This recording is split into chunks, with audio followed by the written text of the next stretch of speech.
Chapter 541 Swordsaber Divine Lords. Since the desolate era, the Heavenly Tao Academy has stood tall. Its 4 branch campuses sprawl across the East, South, West, and North continents.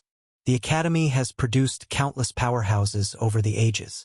With a philosophy of inclusive education tailored to each student's nature, it has become the dream destination for countless young cultivators. To be admitted into the Heavenly Tao Academy is considered an honor in itself. Su Zimo glanced briefly at the group. Aside from the scholarly elder in a Confucian robe, the academy group had 5 students, 3 males and 2 females.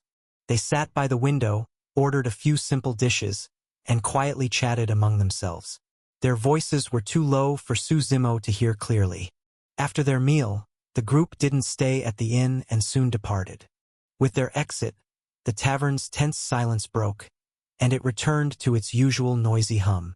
You think the Heavenly Tao Academy came to this small city because of that matter? Most likely. Recently, strong cultivators have been passing through more frequently. Never thought that Grand Origin sect incident would escalate like this. So, should we go watch the commotion? Forget it. That place is a ticking time bomb. Without real power, showing up is a death wish. We should just lay low and stay safe. Hearing the murmurs around him, Su Zimo fell into brief thought. He called over the inn's waiter and asked a few questions. You're asking about the ancient ruins, right? The waiter suddenly understood and smiled. It's been the talk of the whole city lately. Go on, the God Emperor added. To the north of our Ragefire city, there's a sect called Grand Origin Sect. It's a modest third-rate force based on Grand Origin Mountain. Not long ago, the mountain collapsed for some unknown reason. A radiant light shot into the sky. Rumors say it's the site of a powerful cultivator's ancient remains. Since then, many powerful individuals have been traveling through our city, heading that way. Grand Origin Mountain, Su Zimo murmured. Yes, sir. If you're heading to Whitebone City, you'll pass through that area, the waiter added. I'd recommend taking a detour. It's safer. The mountain's been seized by powerful factions, and no one is allowed near. Got it, Su Zimo nodded. While they were speaking, night had fully fallen, and 2 new people entered the tavern. Both wore coarse gray robes with white cloth bands wrapped around their wrists. One carried a curved blade strapped to his back, fully wrapped in white cloth. The other held a long sword, unsheathed, but also bound in sword cloth. The 3-foot blade still gleamed sharply through its wrappings. They were about the same height, had the same hairstyle, and looked strikingly similar, almost certainly twin brothers. As they entered, a faint aura of blade and sword chi radiated from them. 2 of your best rooms, said the blade-wielding man calmly. Of course. Would the guests like to order food as well? The waiter asked with a forced, cheerful smile. The man with the blade didn't answer. Instead, he glanced toward the back of the tavern's first floor. His gaze sharpened, and a burst of blade intent shot from his eyes, slicing through the air itself. All chatter in the tavern fell silent. At the back, a man who had been laughing moments earlier suddenly had blood spill from his neck. His head fell onto the table. His tablemates stared in stunned disbelief. He was too noisy, the blade-wielding man said flatly. You're looking for death, one of the man's companions shouted. The 3 remaining immediately grabbed their weapons and charged. But the blade-wielder didn't move. His eyes suddenly widened, unleashing an overwhelming blade intent across the tavern. Before anyone could react, the 3 attackers froze in place. Take us to our rooms, the sword wielder said blandly. Right this way, the waiter stammered, casting a glance at the frozen men. A moment later, blood gushed from their still bodies. In the blink of an eye, they were reduced to chunks of flesh on the floor. Ugh! A few guests vomited on the spot. The blade wielder turned his gaze on the waiter, making him shiver involuntarily. Right this way, sirs, the waiter said with a trembling smile. As the 2 walked upstairs, the God Emperor took a sip of wine and chuckled. Interesting, he's grasped the sharp blade intent. Su Zimo continued eating, unbothered by the pile of flesh nearby. Blade intent comes in many forms: flame blade, ice blade, speed-focused flying blade, but the sharp blade intent was known as the most lethal of all. And the swordsman beside him is no slouch either, Suzumo mumbled while chewing. As the duo ascended to the second floor, most tavern patrons lost their appetite. Someone whispered cautiously, "Don't those two seem familiar?" "Familiar how?" another asked. "The Sword Saber Divine Lords," the first replied. "No way. They're legends," someone else protested. "But the way they looked, it's just like the stories say. Even the Heavenly Tao Academy only sent students for training. Why would people like them come?" The Sword Saber Divine Lords were famous long ago. Both were God Meridian Realm powerhouses. Twin brothers from birth, one fell in love with the way of the saber, the other devoted himself to the sword. They trained together, supported each other, and eventually mastered their respective Tao paths, earning their feared titles. As the tavern filled with murmurs and speculation, Suzumo and the God Emperor finished their meal and went upstairs to rest. The night passed quietly. By dawn, under the soft light of morning, Suzumo and the God Emperor departed for Whitebone City. They traveled north from Ragefire City, and by midday, arrived near the Grand Origin Mountain region. Ahead, a weathered stone stele stood among thick vegetation. Cracks covered its surface, but the characters Grand Origin Sect were still faintly legible. About a kilometer north of the stele lay the ruins of a collapsed mountain, still clearly visible. At the mountain's entrance, a large group of people stood guard, keeping a tight watch on the area. Chapter 542: Ruins of the Legendary Era. As Suzumo stepped toward the stone stele, a group of guards immediately moved to block his path. "This road is closed. Take another route." "Since we're here, why not take a look?" the God Emperor said, ignoring them and turning to Suzumo. Suzumo gazed into the distance. The collapsed mountain was shrouded in a dense mist. He could faintly sense a powerful energy radiating from within. "Let's check it out," Suzumo nodded. "Hey, didn't you hear us?" the leader of the guards said coldly. "One more step and you die. Leave or die. Your choice," the God Emperor replied calmly. The guards sneered. The leader drew his sword and slashed at the God Emperor. But the God Emperor simply glanced at them. With a thunderous boom, an explosion erupted in front of them, flattening everything in its path. All was reduced to dust. The two of them stepped forward, continuing on. As they walked deeper, Suzumo felt the unique energy pulsing stronger, emanating from the center of the mountain ruins and spreading outward. All the plants and trees that absorbed this power grew unusually lush and vigorous. "This energy is strange," Suzumo commented. "Yeah, I've never encountered it before," the God Emperor nodded. The two walked for several minutes before reaching the mountain's base, where several groups had already gathered. The elder from the Heavenly Tao Academy, along with his 5 students, sat cross-legged on a large boulder, eyes closed in meditation. To the left was another group of elders and young disciples. Based on their robes and attire, Suzumo guessed they were from Grand River God Sect. To the far right sat a lone elder whose aura was extremely powerful.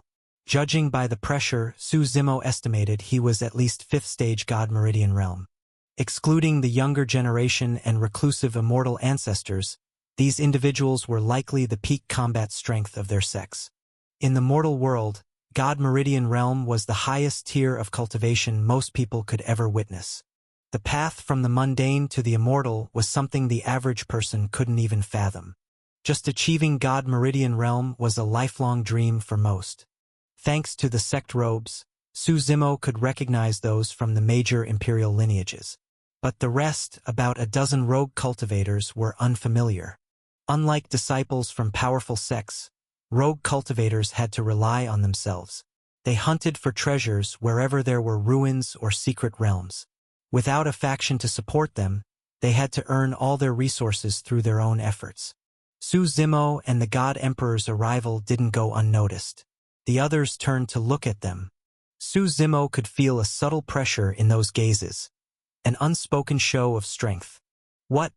Never seen someone this handsome before. If you want to fight, step up. If not, then piss off, Suzimo said flatly. At his words, an old rogue cultivator let out a dry chuckle. The old man had yellowed teeth and carried a gourd on his back. He grinned with a wheezy laugh. Feisty, aren't you, little brat? Kill him, Suzimo said calmly. The God Emperor lifted his right hand and slowly pressed downward. In that moment, his palm transformed into an immovable mountain, massive, majestic, and unstoppable. The rogue cultivator's God Meridian aura surged around him, but the crushing force of that hand made him feel as though his soul was about to shatter. Others may not have felt the full pressure, but the old man was drowning in it. His spirit force stagnated. His blood nearly froze. It was like having a mountain dropped on his chest. He could barely breathe. He bit down hard on his tongue to remain conscious. Blood poured from his mouth. Only after that pain did he manage to scream, "Gourd!" The gourd hanging from his waist suddenly flew into the air, erupting with brilliant five-colored light. That light shot toward the God Emperor's descending hand while wrapping around the old man to pull him to safety. But with a loud boom, the light shattered instantly when it touched the divine hand, barely lasting even a second. Fortunately, the gourd managed to rip open space, letting the old man escape into a spatial rift. The God Emperor frowned slightly, then flicked his finger. Crack! The surrounding space locked in place. The old man was forcibly ejected from the rift. Spare me, Senior. I didn't know you were such a powerful being. Please forgive me. Spare me! The old man cried as he dropped to his knees and kowtowed repeatedly. Interesting gourd, the God Emperor remarked. It's from the immortal chasing vine, the old man explained frantically. It blooms once every 2,000 years and bears fruit after 3,000. It takes 5,000 years to grow a single gourd. I've spent a millennium refining it into my personal weapon. If you like it, Senior, it's yours. Without hesitation, the old man placed the gourd before the God Emperor. But when he looked closer, his face turned pale. His hands trembled as he saw countless cracks across the gourd's surface, as if it were on the verge of shattering. This gourd was supposed to be nearly indestructible, even by immortal experts. Yet just from the God Emperor destroying the light it emitted, it had been nearly ruined. The old man swallowed hard, staring in horror. What kind of monster is this? He looked like he might cry, kneeling and pleading nonstop. Young master, do we kill him or let him go? The God Emperor asked, turning to Suzimo. Tell me what you know about this place, Suzimo replied. The old man lifted his head and was surprised to see that the one in charge was the seemingly ordinary youth before him. Yes, young master, he quickly answered and began explaining everything in detail. Suzimo finally understood. According to the old man, this ruin wasn't ordinary. It might date back before the legendary era itself. Rumor had it that someone from Grand Origin Sect once uncovered a crystal stone here, a kind that was lost even during the Desolate Era. It dated back even earlier to when the primordial Heartlands was still a single landmass, before it split into 5 great continents. Some believed the tale, others didn't. But many were intrigued enough to come and investigate. The ruins had not yet opened. Everyone was waiting. According to Grand Origin Sect, the ruins would officially open in 3 days during the full moon night. Meanwhile, the surrounding onlookers, who had witnessed the brief clash, were completely stunned into silence, their eyes wide with disbelief. Chapter 543, The Barrier Opens. Among these rogue cultivators, the yellow-toothed old man held considerable influence. He was known as Ancestor Heavengourd, famed for his skill with the immortal vine gourd, a weapon both offensive and defensive, deadly in battle. He had quite a reputation, so it was surprising that he couldn't even take one hit now. Everyone stared at the figure of the God Emperor with growing seriousness. At this moment, Ancestor Heavengourd also gave in decisively. As a rogue cultivator, reaching this level had not been easy. His entire journey had been like walking on thin ice. He understood that as long as he was alive, anything was possible in the future. Those who once humiliated him would eventually face his revenge. So at this moment, he didn't care at all about pride or dignity. Su Zimo turned and looked at the collapsed mountain in front of him. What lay ahead was a pile of ruins, rocks scattered everywhere, broken trees lodged between the rubble. From the looks of it, there had been an explosion halfway up the mountain. Starting from the midsection, the peak had collapsed downward, while the mountain base had cracked apart.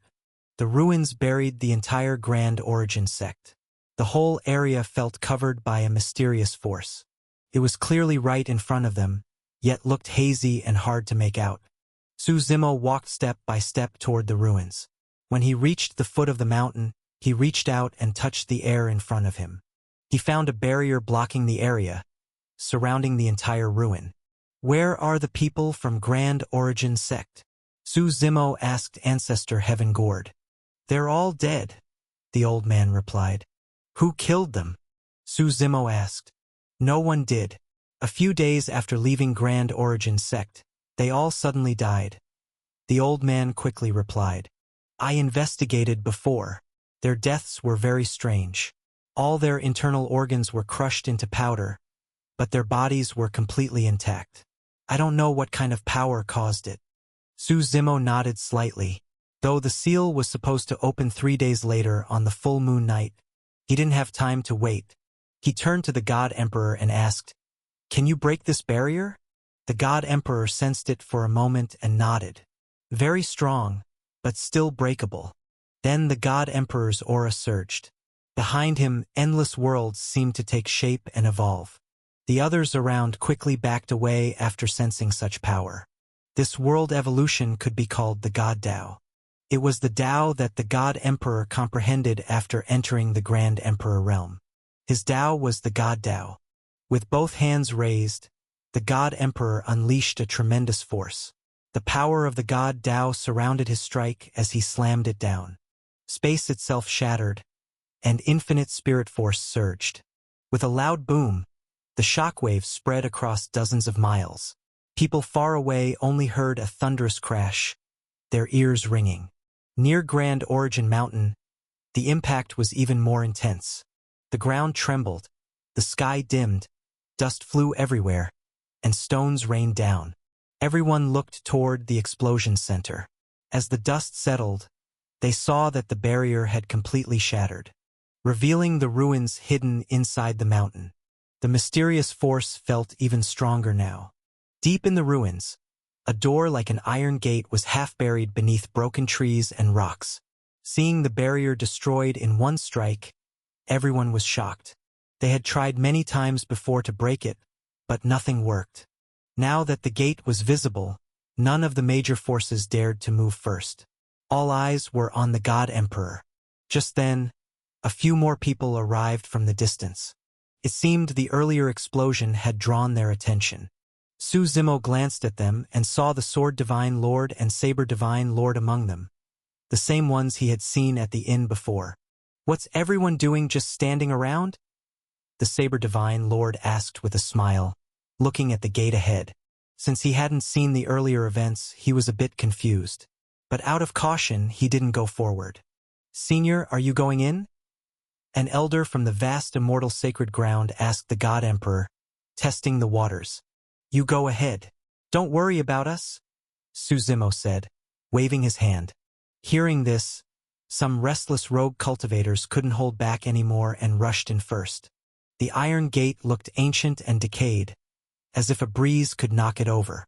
Its edges were covered in black spiderwebs, hidden in the shadows. When those cultivators pushed open the gate, the hidden webs suddenly came down like bone-eating traps. Luckily, the cultivators were skilled enough to narrowly dodge them. When the webs hit the ground, a black liquid oozed out. Wherever the liquid touched, the ground corroded into large holes.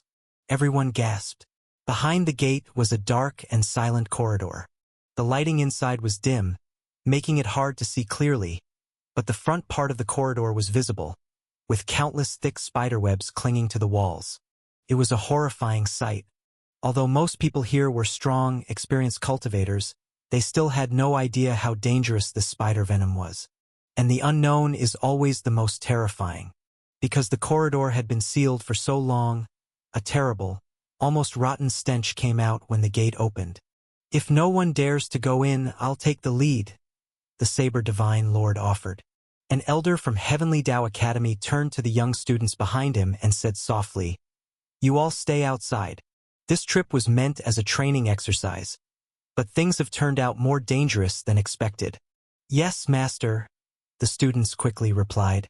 With the Sword Saber Divine Lord stepping in first, the others hesitated only briefly before following. "Master, aren't we going in?" the God Emperor asked Su Zimo. Su Zimo shook his head slightly. "Let them test the waters first. There's something strange about this ancient site." As Su Zimo scouted around Grand Origin Mountain, 5 students from Heavenly Tao Academy curiously observed him. After some quiet discussion, they approached him. "I'm Mi Zicheng from Heavenly Tao Academy." "Greetings, sir." The leading young man cupped his hands and greeted Su Zimo. The others also introduced themselves one by one. Chapter 544 Strange Ancient Site. Mo Feiyun, Qinglan, Zhan Jun, Bai Yao Yao. The 4 of them introduced themselves and then looked at Su Zimo. "Su Zimo from the true martial sacred ground."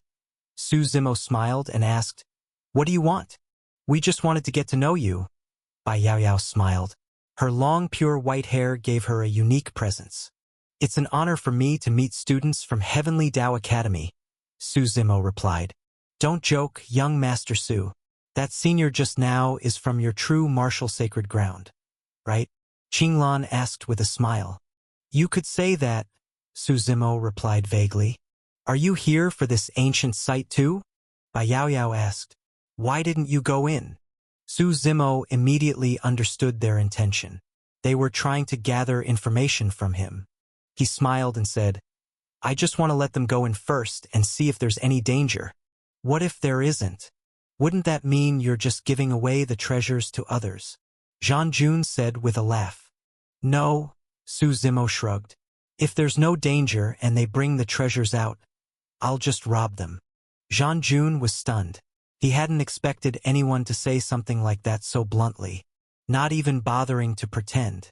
But thinking about the strength of Su Zimo Sr., maybe this method would actually work. "You're joking, young Master Su," Zhan Jun said stiffly. "You people from Heavenly Tao Academy are pretty interesting. Maybe I'll visit sometime," Su Zimo said with a smile. "An academy isn't like a sect. I'm afraid you'd have a hard time handling the difference," Mo Feiyun said coldly. "In the true martial sacred ground, you're a chosen one. But in Heavenly Tao Academy, there are countless geniuses. Monsters are everywhere. Even people like us are just ordinary students." Hearing this, Su Zimo laughed lightly and replied, "Yes, very ordinary. I can tell you're weak. So weak you're not even worth my time." Mo Feiyun's face changed as he glared at Su Zimo. He snorted and said, "If you're so confident, then let's fight, without the help of our seniors." "You want to fight me?" Su Zimo said with a smile. "Yes, fair fight. How about it?" Mo Feiyun asked. "No thanks. You're too weak." "I'm not interested," Su Zimo replied, shaking his head. "Are you scared?" Mo Feiyun took a deep breath and mocked. "Some people are all talk, living off their ancestors' glory." Before Su Zimo could reply, a loud explosion came from inside the gate. The next moment, the elder from Heavenly Tao Academy stumbled out in a mess. His scholar's robe was full of holes, and his neatly combed hair was a wild mess covering his face. "Master!" The students from Heavenly Tao Academy shouted. "Your master's out. Aren't you going to greet him?" Su Zimo said, grabbing Mo Feiyun by the collar and tossing him over. "What are you doing?" Mo Feiyun yelled in surprise as he was thrown. When he landed heavily in front of the elder, Mo Feiyun looked up through the elder's messy hair and saw his face. Master," Mo Feiyun called out nervously. The next second, the elder let out a beast-like roar and pounced on Mo Feiyun, biting him. Screams echoed in the air as Mo Feiyun was torn apart and eaten alive. The elder devoured him hungrily, not leaving a single piece. "How did Master become like this?" The others were horrified and almost threw up. After eating Mo Fayun, the elder stood up again and looked at everyone with a chilling gaze. His eyes were blood-red, and black mist swirled faintly around his face. "Master, it's us!" Bai Yao Yao and the others shouted. But the elder only bared his teeth. The aura of someone in the God Meridian realm surged around him as he charged at them. "If you beg me, I might consider saving you," Su Zimo said with a smile. "Young Master Su, please save our master," Bai Yao Yao pleaded urgently. "He's beyond saving. Something has taken over his mind. He's just a corpse that knows only how to kill. No awareness left." Su Zimo shook his head. He waved his right hand, and the immortal suppression chain flew out. Spiritual energy surged from the iron chain as it wrapped tightly around the elder. This immortal suppression chain had become even more useful as Su Zimo's strength increased. No matter how hard the elder struggled, it was no use. He just growled low and thrashed about without consciousness. "I saved your lives just now. Your Heavenly Tao Academy owes me one," Su Zimo said. "Can our master still be saved?" Bai Yao Yao quickly asked. "Have your academy send someone strong to clear whatever is clouding his mind. But they need to hurry, or it'll be too late," Su Zimo replied. "Thank you, young Master Su." Bai Yao Yao and the others thanked him, and began contacting their academy using a special method. "Shall we go in?" the God Emperor asked Su Zimo again. "If this was a normal ancient site, I wouldn't have bothered. But now, since even someone in the God Meridian realm couldn't handle it, things just got interesting." Su Zimo nodded. The God Meridian realm was one of the highest levels on this continent. There weren't many places such people couldn't go. Together with the God Emperor, Su Zimo entered the gate. Most of the spiderwebs on the walls had been destroyed. Their path was now clear. The lighting inside was dim, the air stale and hard to breathe. Su Zimo sensed the same strange force he had noticed earlier, but now it was even stronger, and it was trying to merge with him to blend into his spiritual energy. "This power is strange. We'd better keep it out," the God Emperor said, frowning. Su Zimo nodded. As they went deeper, they began to see corpses on the path. More precisely, the bodies of spiders, big, eight-legged, and pitch-black. It seemed the webs had come from these creatures. After a while, Su Zimo finally found the first human corpse. He walked over and crouched down. The person lying dead before him was none other than the Saber Divine Lord. Chapter 545, Inside the Space. "No saving him," the God Emperor said calmly as he glanced at the Blade Divine Lord's corpse. Su Zimo crouched down and inspected the body. The Blade Divine Lord's cause of death was strange. Just like the people from Grand Origin sect earlier, his internal organs were all crushed into powder, but there wasn't a single wound on his body. His sword lay nearby, broken in two, with many small cracks on the blade. "This place is dangerous. Even a God Meridian realm expert didn't have time to escape," Su Zimo said as he stood up. The two of them continued forward. After walking through the dark corridor, they finally saw a bright light ahead. Their view widened. Ahead was a river formed of lava, flowing endlessly in twists and turns. Above the river was a bridge made of wooden planks laid across a few beams, with stone railings on both sides. On both banks of the lava river grew many fire element plants. What surprised Su Zimo was that these plants were of many varieties, but he had never seen a single one before. It was as if they were ancient, extinct species. Su Zimo looked at the God Emperor, who also shook his head, indicating he didn't recognize them. The lava itself wasn't ordinary fire either. It was a kind of flame Su Zimo had never seen but could tell was very powerful. The flame flowed slowly and thickly. It was red on the outside, with a purple-blue hue inside. Su Zimo didn't touch the lava, but the heat alone made his spiritual energy flow become sluggish. "This flame is strange too," Su Zimo narrowed his eyes and said. They stepped onto the bridge. Maybe because it was so old, parts of it were falling apart. Their steps made loud creaking sounds. The long bridge stretched endlessly ahead, disappearing into the distance. The further they walked, the stronger that mysterious power became. It constantly tried to enter Suzumo's body and merge with his spirit force. After walking on the bridge for over half an hour, Suzumo felt dizzy. The strange force was now starting to force its way into his mind and body. This is really annoying. No wonder even God Meridian Realm cultivators can't get through, Suzumo said. He was already a dominant figure in the God Meridian Realm, far stronger than most others. If even he found it difficult, ordinary God Meridian experts wouldn't stand a chance. Young Master, are you all right? The God Emperor asked with concern. I'm fine, Suzumo replied, shaking his head. He brought his consciousness into his internal God world and summoned the primordial chaos bead from the void. Once the primordial chaos bead entered his mind, it instantly suppressed everything. Its primordial power spread quietly through Suzumo's consciousness. It devoured the strange energy completely and calmed everything. Suzumo felt much better. He looked ahead, but the path was still endless. He couldn't see where it led. As they continued, they came across another corpse. It was the Sword Divine Lord. When Suzumo got closer, he found the man wasn't fully dead yet. He quickly transferred the power of the Tree of Life into his body. As the life force surged in, the Sword Divine Lord coughed a few times and slowly woke up.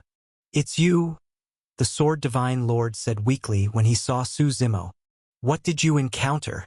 Suzumo asked. This bridge has no end. I walked for what felt like forever, then just felt so tired. I fell asleep, the Sword Divine Lord said, clearly exhausted. Leave me alone. Let me sleep a bit more. If you keep sleeping, you'll die, Suzumo warned. But before he even finished, the Sword Divine Lord had already closed his eyes again. When Suzumo checked him again, he found that all of his organs had already turned to dust. Yet just moments ago he had seemed completely fine. Dead? The God Emperor asked from the side. See anything? Suzumo stood up and asked. A very strange death. I think it might be related to that mysterious force, the God Emperor replied.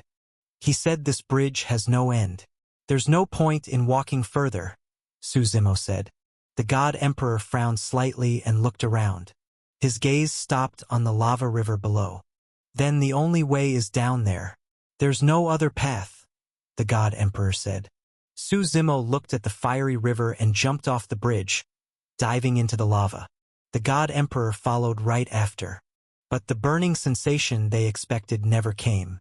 Instead, their vision was covered in fiery red, and their bodies spun wildly as if being turned inside out. Then Suzumo felt like he was emptied out and dropped heavily from the air onto solid ground. He opened his eyes, stood up, and looked around. The scene surprised him. They were now in a small space completely surrounded by fire. Inside a blue barrier, the elders from the vast immortal sacred ground and Grand River God sect, along with some rogue cultivators, were huddled together.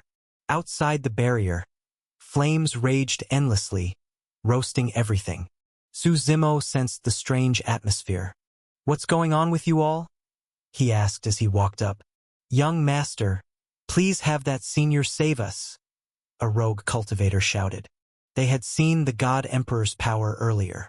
He might be their only hope. Just then, there was a loud boom as the sea of fire above exploded, and the God Emperor broke through space and descended. There was a force trying to suppress me just now. I shattered it, the God Emperor said. Senior, please help us. Our sects will be forever grateful, someone pleaded. It's true what people say. The longer some people live, the more afraid of death they become. Tell me what happened first, Suzumo asked, frowning. You probably felt it too, young master. Ever since entering this space, some strange force has been trying to invade our minds. Those who can't resist die. Those who survive lose their sanity and turn into mindless killers, explained the elder from the Grand River God sect. Luckily, I had the Heaven River shield left by my ancestor, but even that won't last long. It's only giving us a temporary defense. Chapter 546, The Man Beneath the Sea of Fire. While the elder was still speaking, the sea of fire suddenly grew restless again. Waves of blazing flames surged toward Su Zimo and the God Emperor. The God Emperor waved his right hand, forming a spirit barrier around them that kept the flames out. "Someone is controlling this place," Su Zimo said. He looked toward the depths of the fire. Just moments ago, when the flames surged, it felt like a pair of eyes was watching them. "Let's go in and take a look," Su Zimo said. The God Emperor nodded and casually waved his hand, forming another barrier to shield the elders of the vast immortal sacred ground. "If the two of you ever visit our vast immortal sacred ground, I will be forever grateful," one elder said gratefully. As the group was escorted away, Su Zimo muttered, "We might need them again someday. I can feel a terrifying presence," the God Emperor said. Su Zimo nodded. Right after they rescued the others, he had felt it too, an ominous presence like a warning. But it didn't act out, likely because of the God Emperor's power. "Let's go find out what it is. I want to know what kind of existence is hiding here," Su Zimo said. As the two moved forward, the firestorm became even more violent. But all the incoming flames were blocked by the God Emperor's barrier. The raging flames stirred the sky, burning fiercely, filling the space with chaos and turbulence. "Stop right there," a vast voice echoed from above as they continued walking. It boomed like thunder in their ears, and the sea of fire became even more intense. "Who are you?" the God Emperor asked, his tone serious. "Just a recluse. We don't need to interfere with each other. Don't disturb my secluded life," the voice replied calmly. "But you just tried to kill us," Su Zimo said. "You trespassed into my domain." "It was just a warning," the voice replied. "Since we're here, we might as well meet you. I want to know what kind of being you are." Su Zimo smiled. The two of them kept walking forward, and the voice went silent. But the fire grew even more violent, clearly trying to stop them. At the end of the firestorm, Su Zimo finally saw what lay ahead. It was a massive cliff towering high above. From the top of the cliff, a fiery waterfall poured down like molten lava. This wasn't water, it was the same lava river Su Zimo had seen earlier. This seemed to be the source of the entire fire-filled space. What shocked them most was the man standing at the base of the waterfall, directly within the stream of lava. The lava fell from hundreds of meters above, pouring onto him and flowing down his body into the sea of fire. The man's arms and legs were bound by iron chains, locking him in place. He wore no clothing, and his long hair was messy, hanging in all directions. He looked extremely weak, barely clinging to life. Despite his condition, Su Zimo could still sense the immense power within him. If this man were at full strength, he might not be weaker than the God Emperor. This was hard to believe. After all, the God Emperor was already the strongest being on the continent. There shouldn't be anyone else on this level. "You've come," the man said calmly. "To think someone like you still exists in the world," the God Emperor said in amazement. "You're the same," the man replied. "You don't belong in this world. It's too limited for someone like you. There's a bigger world out there, waiting for you." "I know. I just ended up here by chance," the God Emperor replied. "Let's talk about you." "There's nothing worth talking about," the man said with a smile. "Who are you really?" the God Emperor asked. "Just a dying man who lost his way," the man replied. "You're the first people to reach this place in tens of thousands of years. Let's talk. Maybe we can help get you out," Su Zimo said. "It's no use. I'm already doomed. What binds me isn't these chains. It's a poison called myriad flower love toxin," the man said bitterly. "We could help find an antidote," the God Emperor offered. "The antidote is with the fairy of myriad flowers." "How would you get it?" The man shook his head. "Who is the fairy of myriad flowers?" Su Zimo asked, surprised. He looked at the God Emperor. They had never heard of her before. The God Emperor also shook his head slightly. Normally, they knew of any powerful figure on the continent, at least by name. But neither of them knew this woman. "She's in the outer heavens. One day, when you go there, you'll understand," the man said with a faint smile. You're from the outer heavens too? Suzimo realized immediately.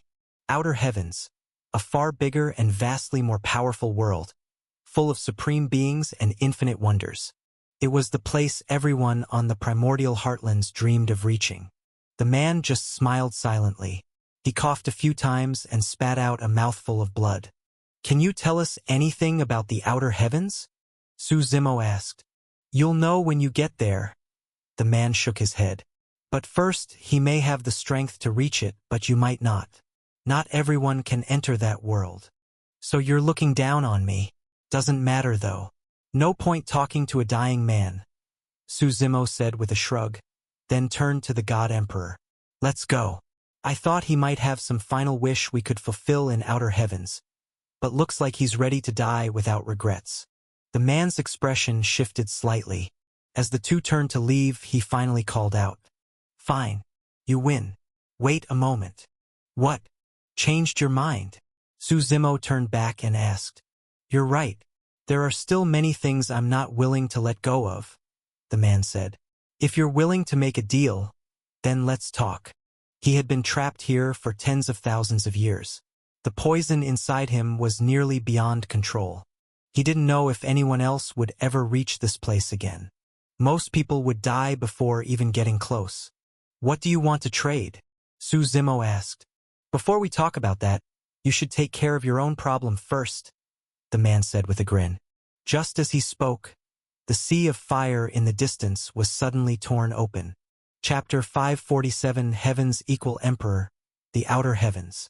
The sea of fire surged violently as the sky above it was torn open. A man engulfed in blazing flames appeared, walking through the air. His entire body was covered in fire, with only his face clearly visible. He was tall and powerful, like a fire god descending from the heavens. The flames raged freely around him. Who are you? The fiery man shouted, his voice booming like a blow to the head. How dare you enter this forbidden place? Oh, so you're the one who's been controlling this space, Suzimo said. Earlier, he had thought the one in control was the man bound by chains under the waterfall, but now it seemed this was someone else entirely. The flaming man appeared more like a guardian of this space. I am Tribulation Fire of the Flame Race, the man said proudly. If you leave now, I'll let this go. Otherwise, you'll bring trouble upon yourselves. Trouble no one can save you from. Tribulation Fire of the Flame Race? The God Emperor was slightly surprised and turned to Suzimo. He sounds like a very ancient senior from the Flame Race. Some senior. He's nothing more than a lapdog of the Fairy of Myriad Flowers now. The chained man sneered under the fire.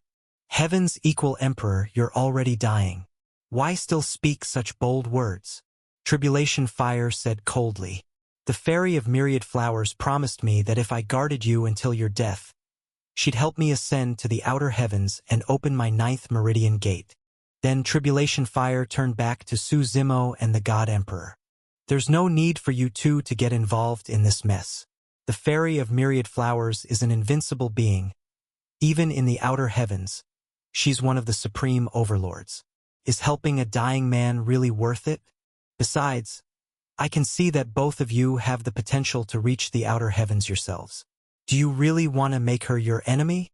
Tribulation Fire's words were meant to warn and persuade them. He was trying to scare them by name-dropping the Fairy of Myriad Flowers, while highlighting the little the chained man could offer. Suzimo smiled and said, You make a good point, but I'm the kind of person who walks right into danger, even knowing it's there. So you've decided to stay, Tribulation Fire said, narrowing his eyes. Bring out your master. You alone aren't a threat to me, Suzimo replied. No matter how strong the Fairy of Myriad Flowers is, the founding ancestor of my true martial sacred ground ascended ages ago. For grand emperors from our lineage are already in the outer heavens. We don't fear anyone. As Suzimo finished speaking, the God Emperor raised his hands and directly struck down toward Tribulation Fire. Only then did Tribulation Fire truly feel the pressure. Their previous encounter had been brief, and he hadn't felt it this clearly. The sea of fire swirled around him, transforming into the image of a massive beast that lunged at the God Emperor's giant hand. "Foolish," the God Emperor said with a snort. Divine power condensed in his palm. In a flash, the fire beast and sea of flames vanished. His overwhelming power crushed the entire space, slamming Tribulation Fire out of the sky. As the God Emperor prepared another attack, Tribulation Fire finally realized the vast difference in strength. In a panic, he pulled a white flower petal from the void and held it in front of him. The moment the petal appeared, the air around them froze. The petal began to spin rapidly, and flower petals started falling from the sky. But these falling petals weren't beautiful. They gave off a deep sense of sorrow and death. It was as if they had withered from their most vibrant state. The petal pierced through space, racing toward the God Emperor with the power of decay and death. With a loud explosion, the petal detonated in front of the God Emperor, sending him flying back. Even after hitting the God Emperor, the petal continued its assault, unleashing a rain of flowers to suppress him. The God Emperor stood up slowly and looked calmly at the incoming attack. He said coldly, "If your true body were here, I might show you some respect. But trying to suppress me with just a petal? Do you think my tens of thousands of years of cultivation are worthless?" As he spoke, the space behind him twisted. A vast domain of worlds took shape behind him. A stream of destiny pierced through time like a silver river hanging from the heavens. It poured down from the sky, filled with the essence of the Grand Tao and the origin of worlds. The God Emperor reached out and gently pinched the petal. With that simple motion, the river of fate purified everything, and the flower petal was instantly crushed. At the same moment, a thunderous rumble echoed nearby. The clouds in the sky parted, and a beam of light shone down from above, piercing the heavens. Inside that beam of light, an image appeared. It showed a flower garden filled with flowers Suzimo had never seen before. A woman in a purple veil sat among the flowers with her back to them. Even though it was just an image, the atmosphere around them grew heavy and oppressive.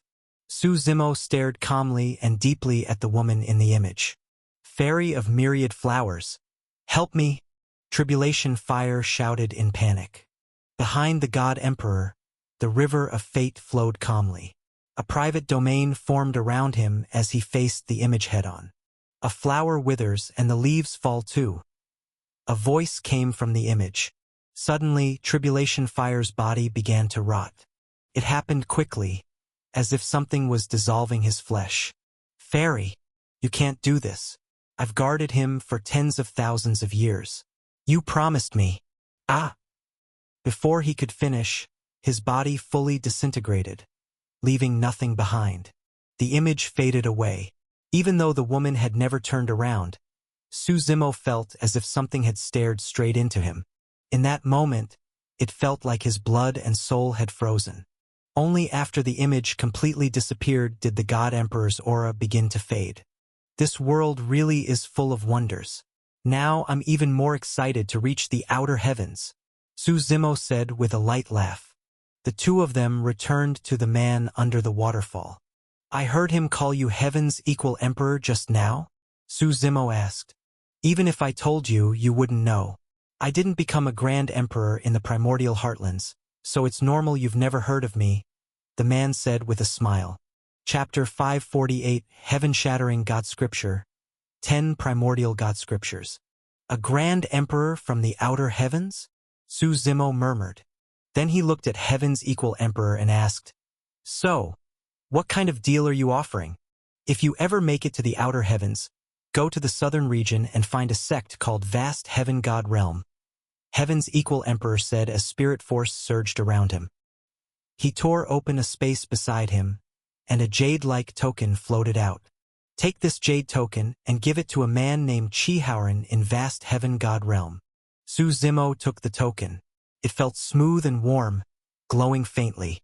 The front had some strange, crooked characters that Suzimo didn't recognize. On the back was an image of a giant beast. It looked like it could lift the heavens, with both hands holding up the sky and a massive head towering above. "What do I get in return?" Suzimo asked. How much do you know about the outer heavens? Heaven's equal emperor asked. Almost nothing. Suzimo shook his head. Let me give you a brief introduction, Heaven's equal emperor said. Over the next 10 minutes, he explained the basics of the outer heavens. Suzimo nodded. The information wasn't overwhelming, but it was crucial. That's not enough, Suzimo said. I'm not just running an errand. I'll be going up against the fairy of myriad flowers. That's a high price to pay for little in return. I understand, Heaven's equal emperor said with a smile. Have you heard of the 10 primordial God scriptures that are passed down in the outer heavens? 10 primordial God laws? Suzimo frowned and then shook his head. People on the primordial heartlands knew very little about the outer heavens. All they knew was that it was a vast, near-infinite world filled with powerful beings. The details were unknown. Yes, I won't get into the ancient history, but just know that the 10 primordial God scriptures are widely recognized in the outer heavens as the most powerful techniques. Each one is something the superpowers would fight desperately for, Heaven's equal emperor explained. Interesting, Suzimo nodded slightly. There are also 10 God meridians, but you'll learn about those later, Heaven's equal emperor added. Our vast heaven God realm holds one of the 10 primordial God scriptures, the heaven-shattering God scripture. You're offering that as my reward? Suzimo asked. It's the best thing I can offer. Think it over, Heaven's equal emperor replied. The heaven-shattering God scripture can't be learned by anyone outside our sect. Even within vast heaven God realm, only the God Lord is allowed to study it. For me to pass it on to you like this breaks all the rules. But desperate times call for desperate measures. Deal, Suzimo said after thinking for a moment and nodding. Relax your mind. I'll pass the technique into your consciousness. In my current state, I can only show it to you once. Watch carefully, Heaven's equal emperor said. Suzimo closed his eyes. His vision went completely dark. Boom, boom, boom. A deep sound echoed from the ancient void, bringing the first spark of life into the suffocating darkness. Demon hand moves the heavens. Divine hand balances yin and yang. It shakes all ages, with strength that can shatter the sky. Someone awakened from deep sleep in the void, stepping on the earth and lifting the sky with his hands. Step by step, he split open heaven and earth. With pure strength alone, he lifted mountains, calmed seas, and moved the sun and moon with his hands. This vast world, who rules it all? With a roar, light broke through the darkness. The chaotic world was carved open by this towering figure.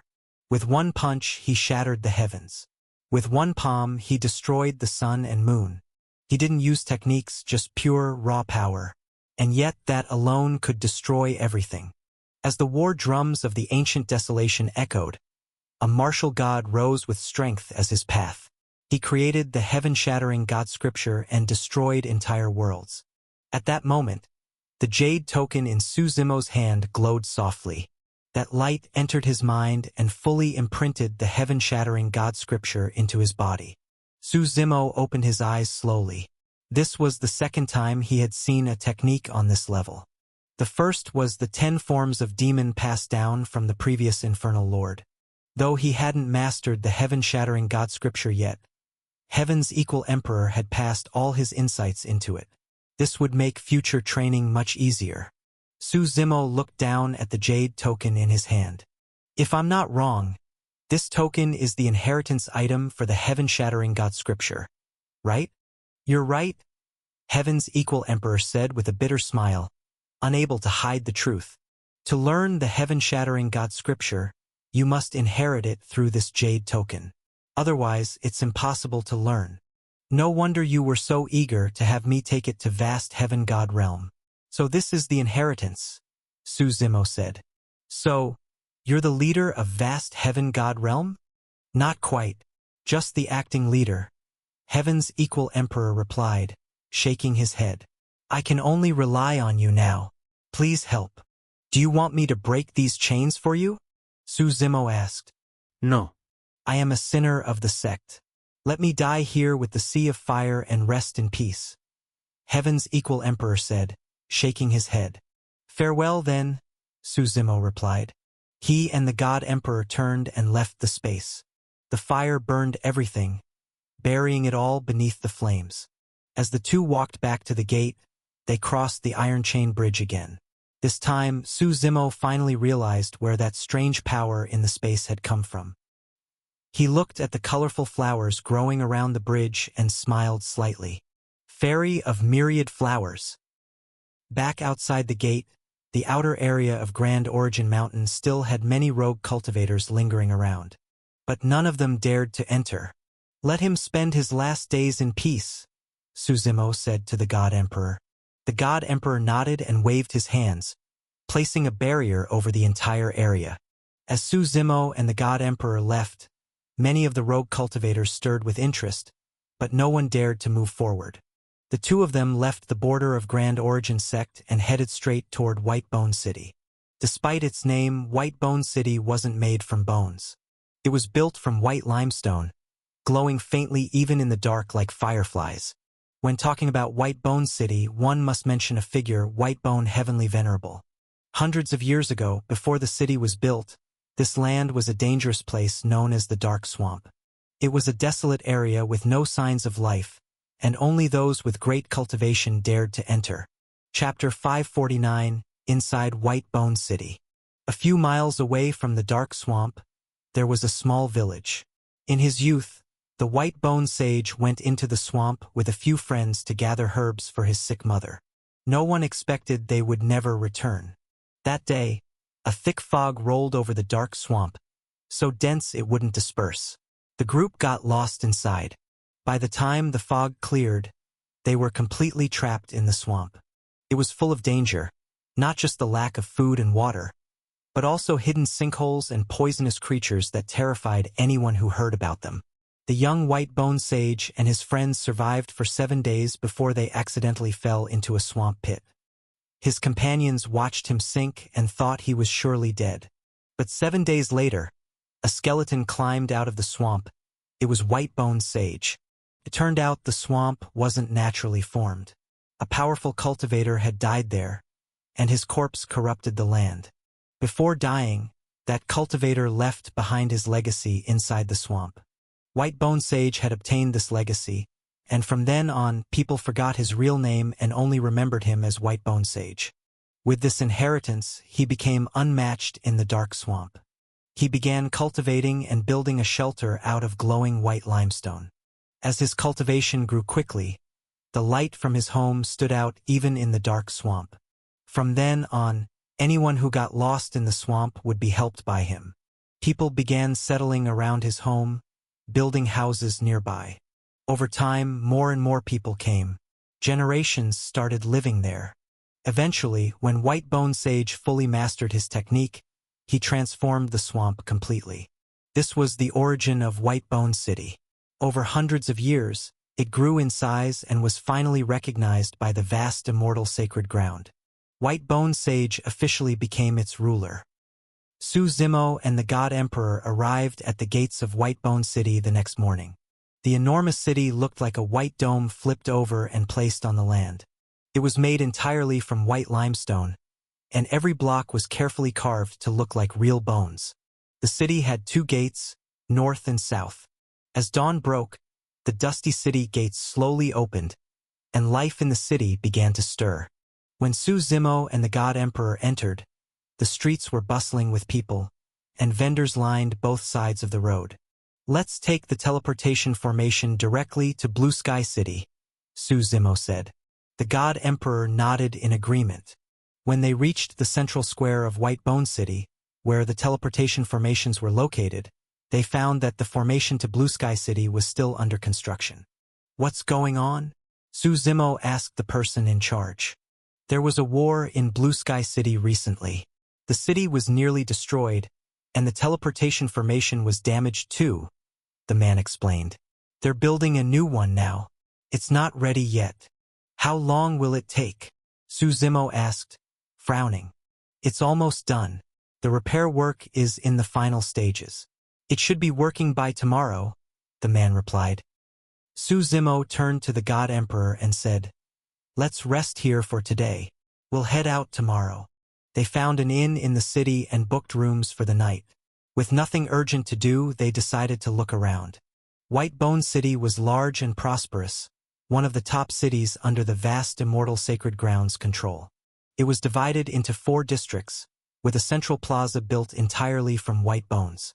Unlike the plaza with the teleportation formation, this one was ancient, as old as the city itself. When Su Zimo and the God Emperor arrived at the plaza, they saw it packed with people. The crowd surrounded the plaza so tightly that it was nearly impossible to get through. "What's going on?" Su Zimo asked someone nearby. "The Mountain River sect is recruiting new disciples. The young folks from the city are competing for spots," the man explained with a smile. "Mountain River sect?" Su Zimo nodded. He had never heard of them, probably just a small, third-rate sect in the Skiluan region. In truth, there were countless sects on the primordial heartlands. People only knew the big imperial or immortal lineages. But without the right talent or background, not everyone could join those elite sections. Sects like Mountain River were a haven for other martial artists. "We've got time. Let's go watch for fun," Su Zimo said. They squeezed into the crowd and saw 2 young men dueling in the center of the plaza. Their moves were fierce and aimed to strike vital points. Though their cultivation was only at the Meridian Forging realm, their fundamentals were solid. Off to the side, an old man sat on a chair made of white bones. He wore a gray robe with embroidered mountains and rivers, and a strong aura surrounded him. Next to him stood 5 young men and women, also dressed in gray robes. When the duel ended, one of the gray-robed youths stepped up to the platform. He looked around at the crowd and said, "Today is the last day our Mountain River sect will be recruiting disciples here. We hope many of you will sign up. The top 3 who make it through will be accepted into our sect. If your talent is exceptional, you might even become a personal disciple of Elder Blue River." After hearing that, more young people stepped forward to compete. Su Zimo didn't care much for this method of recruiting. After all, talent and potential couldn't be measured purely through combat. Background, resources, and training from a young age played a big role. He was just about to leave when he suddenly heard someone call out, "Young Master Su." Su Zimo turned around and saw a young woman looking at him excitedly. She wore a white dress. It was Bai Yaoyao, one of the Heavenly Dao Academy students he had met in the ancient site.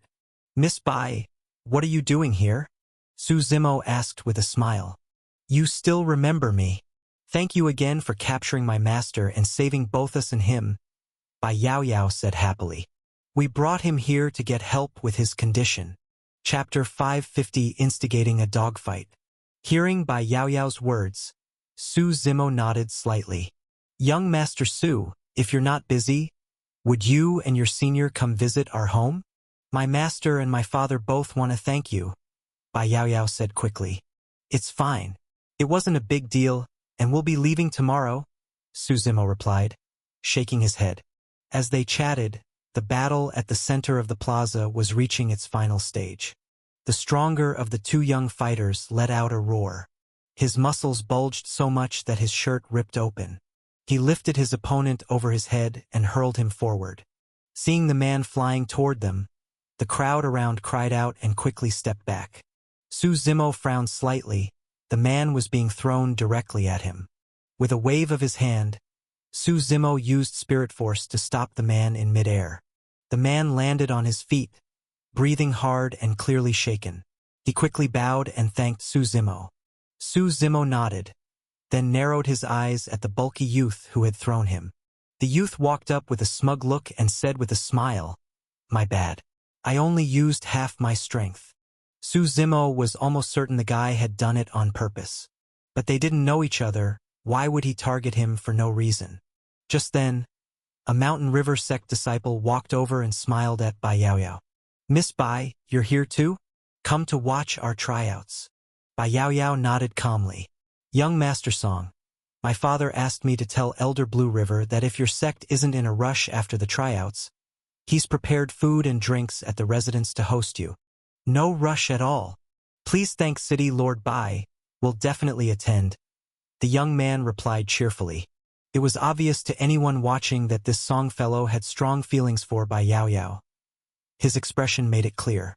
Su Zimo thought back to his friendly chat with Bai Yaoyao just moments ago, then connected the dots.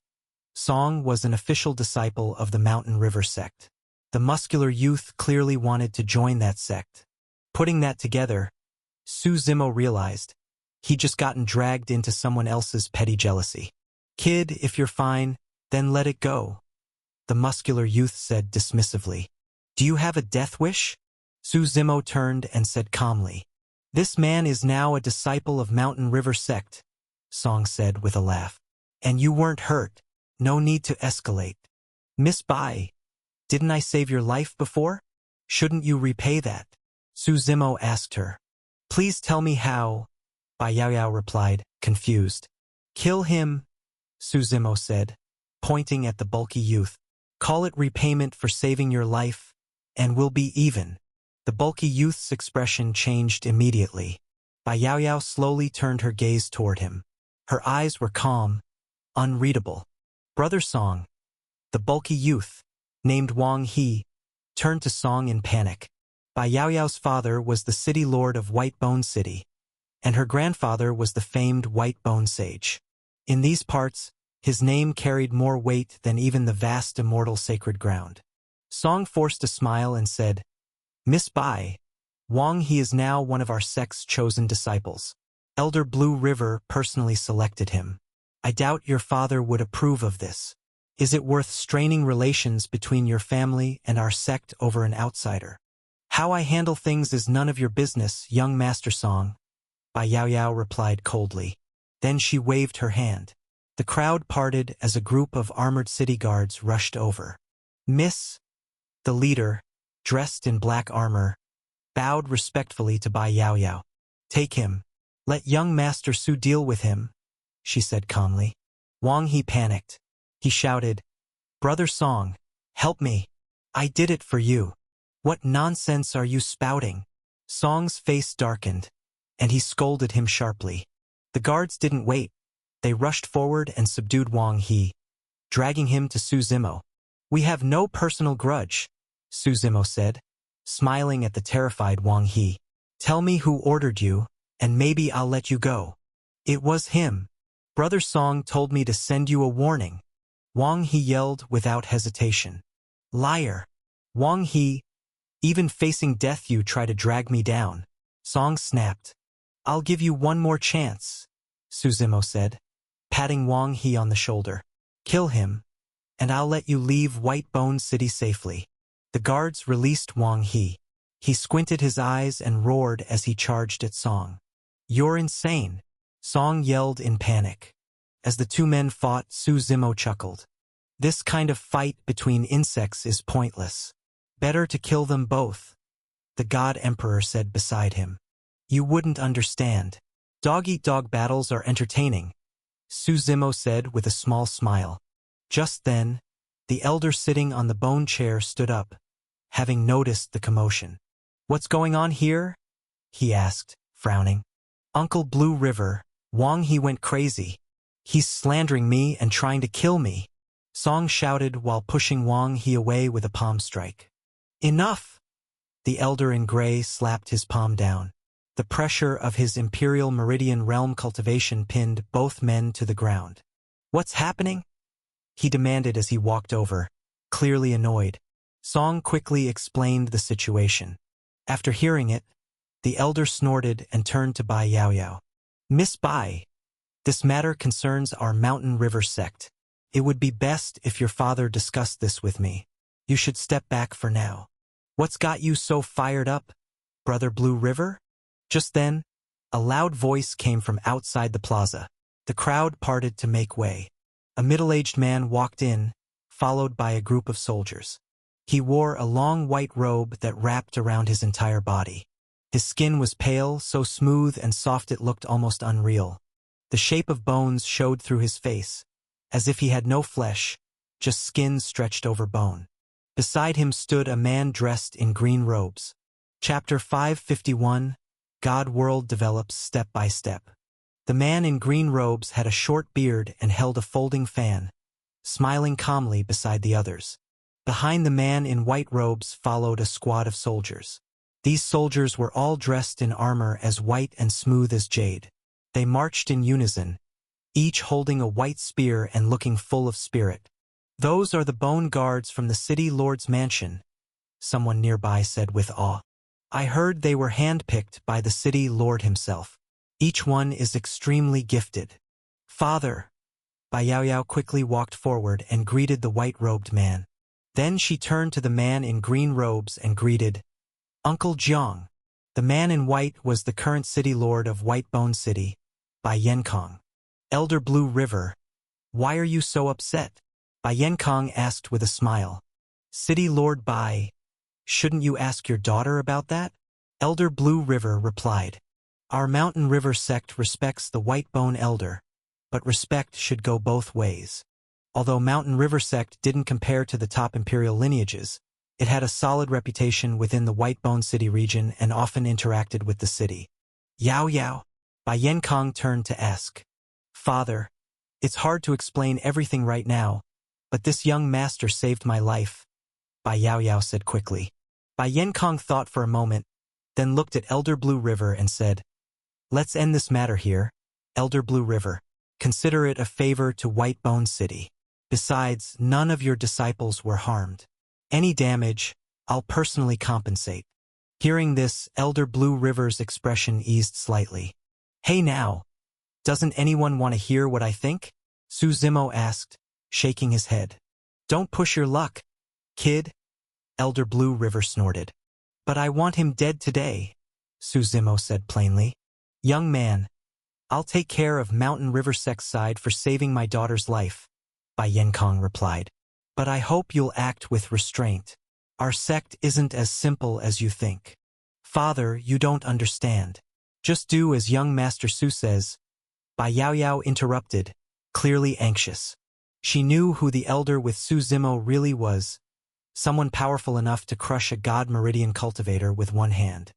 "Yaoyao, step back," Bai Yenkong said sternly. "We've worked with the Mountain River sect for hundreds of years. We can't sour that relationship over something small." Just then, the crowd parted again. 3 people stepped forward. On the left was the elderly man in a scholar's robe whom Su Zimo had saved earlier from the Heavenly Tao Academy. On the right stood a middle-aged scholar holding a horsetail whisk, with messy hair tied back. In the middle was an older woman in a light purple robe. Her eyebrows were thick, and her face was thin, but she had a strong presence despite her age. "Senior Yunshan, what brings you here?" Bai Yenkong quickly stepped forward to greet them. "Greetings to all 3 seniors from the Heavenly Tao Academy." The elderly man in scholar's robes was Wu Yunshan. He nodded, then turned to Su Zimo and the God Emperor and gave a respectful bow. "I came today to thank you both." "Words aren't enough for that," Su Zimo said with a grin. "If it's within my power, you can ask me for anything," Wu Yunshan replied sincerely. No sooner had he finished speaking than Elder Blue River let out a loud shout. He kicked Wang He and the Song youth to the ground and scolded them loudly. "Our Mountain River sect is an honorable one. I've lived with a clear conscience and righteousness all my life. How could we end up with disciples like you two? Young Master Su is a rare and outstanding genius. How could you offend him? If he doesn't forgive you today, I'll expel myself from the sect." Bai Yenkong's eye twitched at the speech. He'd thought this elder from Mountain River sect would have some backbone, but now it looked like he had no shame at all. Wang He and the Song youth panicked and quickly dropped to their knees in front of Su Zimo, begging for mercy. "Please forgive us, young master." Su Zimo smiled without answering, while Bai Yenkong waved his hand. The armored guards behind him stepped forward and dragged the 2 men away, ignoring their resistance. "Young Master Su, I failed to see clearly earlier. I hope this doesn't affect things between you and Yaoyao," Bai Yenkong explained. Su Zimo simply shook his head. He didn't really have any relationship with her, it was just a passing connection. The older woman and middle-aged man who had come with Wu Yunshan were quietly observing Su Zimo. Bai Yenkong then invited Su Zimo to the city lord's mansion, but Su Zimo politely declined. He and the God Emperor returned to the inn to stay the night, planning to head for Blue Sky City the next day. That night, The sky had already turned dark. But Whitebone City remained brightly lit, thanks to the glowing white stones that gave off a soft light. The city didn't sleep, in fact, it was even busier than during the day. Amid the noise of the night, Suzumo quietly sat in his room, focusing on the God world inside him. Because time flowed faster in the God world, that world had now entered the primal beast era and was starting to slow in its development. Humans had learned how to farm and hunt. They could recognize herbs, use weather patterns, and raise animals for food. They were becoming the dominant species at the top of the pyramid. Beasts still lived through pure instinct and slaughter. Meanwhile, humans began creating primitive symbols that would evolve into writing. They had basic forms of communication. In the sealed myriad beast realm, chaos forbade any creature from leaving to avoid disrupting the outside world's development. But when the dragon gods in that race advanced, they caused massive disturbances. They soared through the clouds with thunder and lightning roaring around them. These events sometimes pierced the seals and were witnessed by other creatures.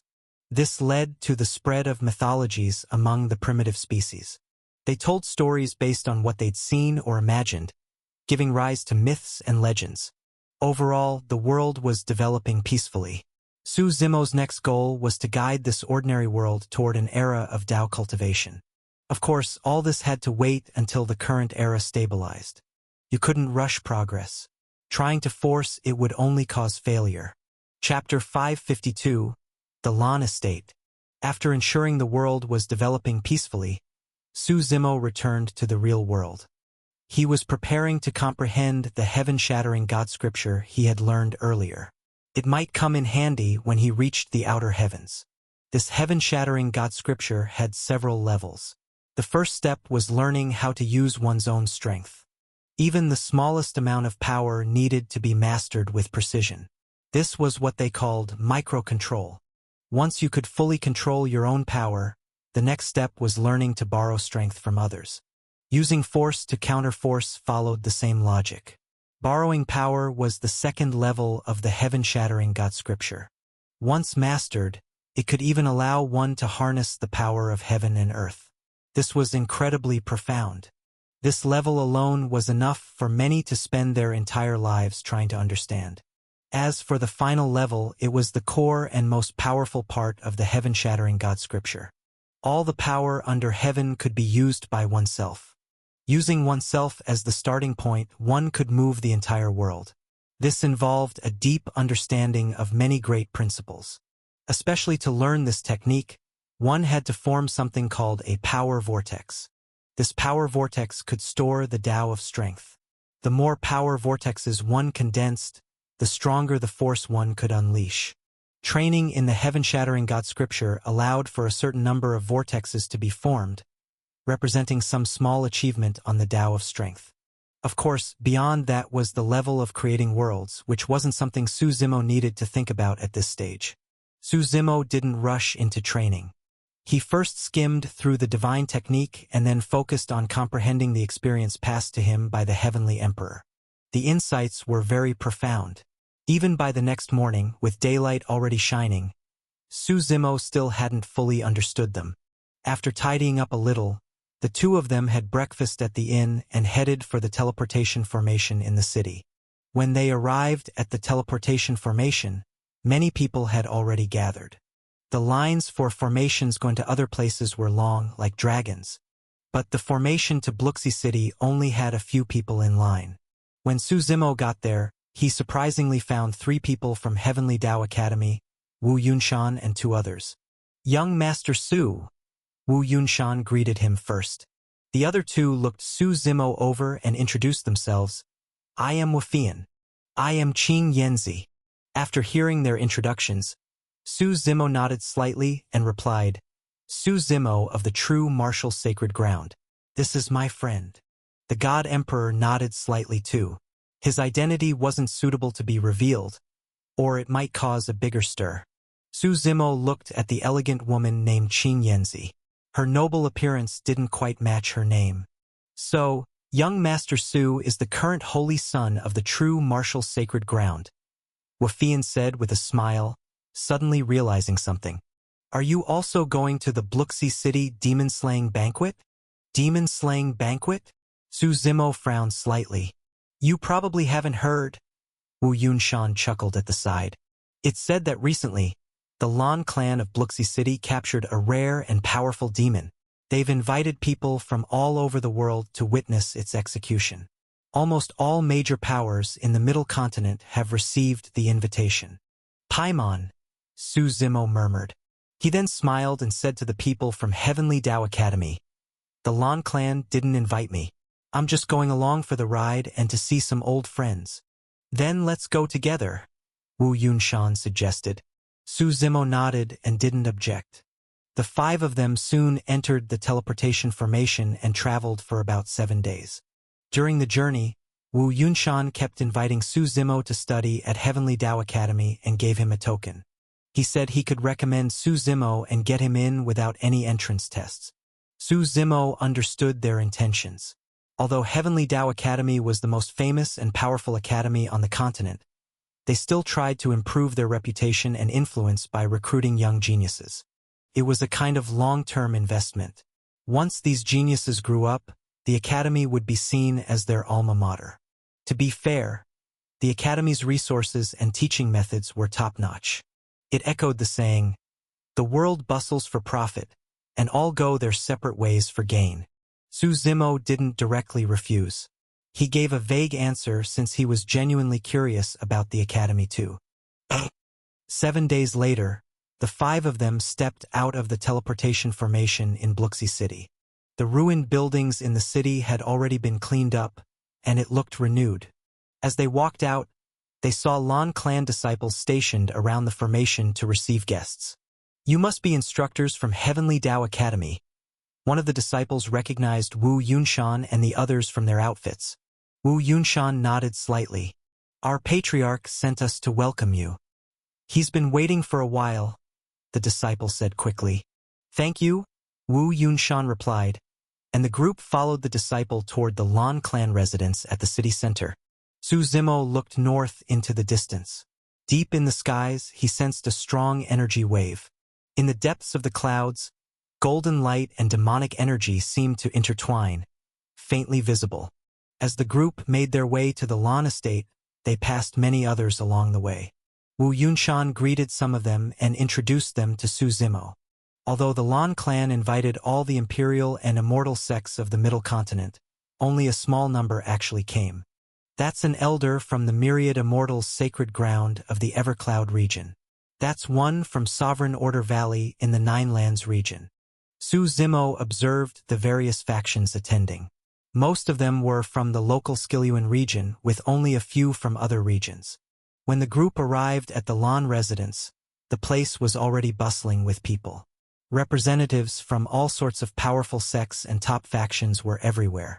The Lan clan had prepared a banquet for everyone and scheduled the demon-slaying banquet for the next day.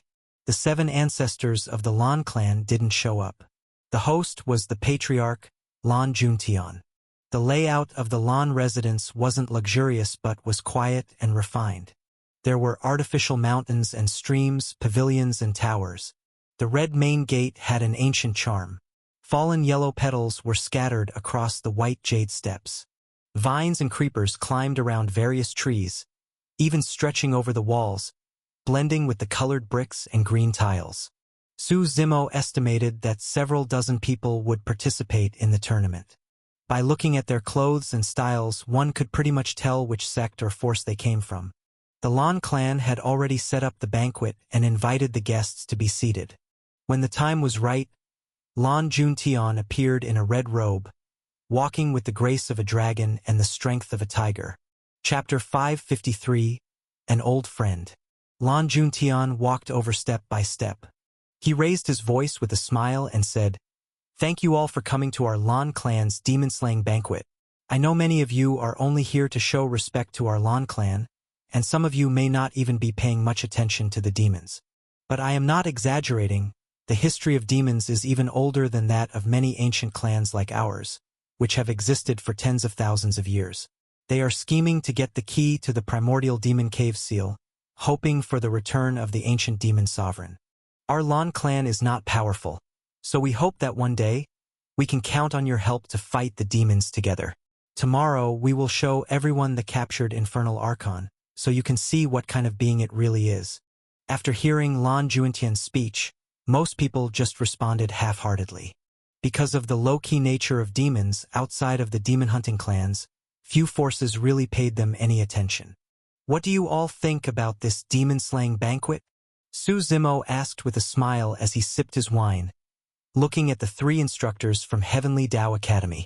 It's hard to say without knowing more, but it's definitely worth keeping an eye on, Qing Yanzi said. Our Heavenly Dao Academy is the guardian of humanity. If something threatens the continent, of course we have a duty to step in, Wu Yunshan added, nodding. Su Zimo smiled but didn't respond further. The God Emperor beside him frowned slightly and whispered to Su Zimo. There's something off about the Lan clan. Lord Paimon is no ordinary being. How could they have captured him? This world is full of the unexpected. Who can truly claim to be invincible? Su Zimo smiled and shook his head. He already had his own suspicions. As a demon-hunting clan, the Lan clan had likely accumulated deep knowledge about demons over several generations. They probably had their own ways to deal with them. But since the God Emperor wasn't a true demon, he didn't believe the Lan clan could truly fight against a Grand Emperor. So what do you plan to do, young master? Why not just force your way into the Lan clan? The God Emperor asked curiously. I want to visit an old friend, Su Zimo said after a moment of thought. Since the demon-slaying banquet was scheduled for the next day, the Lan clan arranged rooms for everyone to rest after the banquet. Su Zimo wasn't interested in the banquet, so while everyone was mingling and exchanging greetings, he and the God Emperor quietly left the Lan residence. The 2 of them headed directly toward the inner courtyard of the Lan residence. Because of all the activity today, no one noticed them. After passing through a few smaller courtyards, Su Zimo stopped a passing Lan clan disciple and asked with a smile, Where does your Miss Lan Kur live? Who are you? Why are you looking for our young lady? The disciple asked cautiously. Su Zimo smiled and grabbed the disciple by the neck, saying, Just tell me. Don't kill me. The young lady lives in the left wing of the inner courtyard. The disciple quickly replied in a panic. Just keep walking straight ahead. The inner courtyard is right in front of you. After getting the answer, Su Zimo twisted the disciple's neck with a slight effort. Then he raised his right hand, summoned a flame, and burned the body to ashes. Let's go take a look, Su Zimo said. The God Emperor nodded, and the 2 of them walked forward for about 10 more minutes. They eventually reached a large courtyard with gray tiles and white walls. A tall gatehouse stood at the front. Green trees lined the area with mountains in the background. A man-made stream flowed gently among decorative rocks. At the gatehouse, 2 guards stood watch. When Su Zimo tried to enter the courtyard, the 2 guards immediately drew their blades and blocked his path. Stop right there. This is the Lan clan's inner courtyard. I'm here to see your young lady, Su Zimo said. Please inform her that an old friend from the true martial sacred ground has come to visit. She will want to see me. The guard on the left sneered. Who do you think you are? You think anyone can see our young lady? Su Zimo flicked his left hand, and a spark of fire shot from his fingertip. Pierced the guard's forehead instantly. The small spark burst into flames and reduced the man to a pile of gray ash. Go inform her, Su Zimo said coldly to the other guard. The remaining guard was stunned, swallowed hard, then quickly ran into the courtyard. At this time, in the left wing of the inner courtyard, Lan Kur was cultivating inside her room. She wore a light green sheer garment under a long, pure white dress. A soft white ribbon wrapped around her slim waist. Her originally black hair now had faint hints of blue at the ends. It looked freshly washed and still carried a soft, misty charm. Her eyes were as clear as a spring, and even a simple glance felt soul-stirring. She sat cross-legged on the edge of her bed, with pale blue crystals floating in front of her. The crystals looked like pieces of amber, dreamlike and breathtaking. A faint blue aura flowed around her, distorting the surrounding space. After a long time of cultivation, She finally let out a long breath. Just then, someone knocked on the door. "Young lady, a guard outside says someone is here to see you." "Little Yoon, come in," Lan Kuer replied softly. The door opened and a maid in a plain green dress walked in. "Young lady, the guard says someone wants to see you. I told him you were cultivating and couldn't be disturbed, but he refused to leave and insisted you give an answer." Little Yoon pouted. "Who is it?" Lan Kuer asked with a smile. "Seems to be some old friend from the true martial sacred ground," Little Yoon said after thinking for a bit. "But the true martial sacred ground is all the way in the eastern continent. How could anyone from there know you?" As soon as she finished speaking, all the blue crystals floating around Lan Kuer suddenly fell to the floor. "An old friend from the true martial sacred ground," Lan Kuer murmured in a daze. "Young lady, what's wrong?" Little Yoon asked in confusion. "Oh, nothing." Lan Kuer quickly came back to her senses and said anxiously, "Little Yoon, tell him to wait a moment. I'll be right there." Little Yoon gave her lady a puzzled look. For some reason, it felt like Lan Kuer had suddenly lost her usual calm. As Little Yoon left, Lan Kuer quickly sat at her dressing table and began fixing her makeup. When Little Yoon returned after speaking with the guard, she found Lan Kuer's room filled with clothes. "Little Yoon, quick, which outfit looks better on me?" Lan Kuer pulled her maid over while looking into the mirror. "Young lady, you're naturally beautiful. You'd look like a fairy in anything."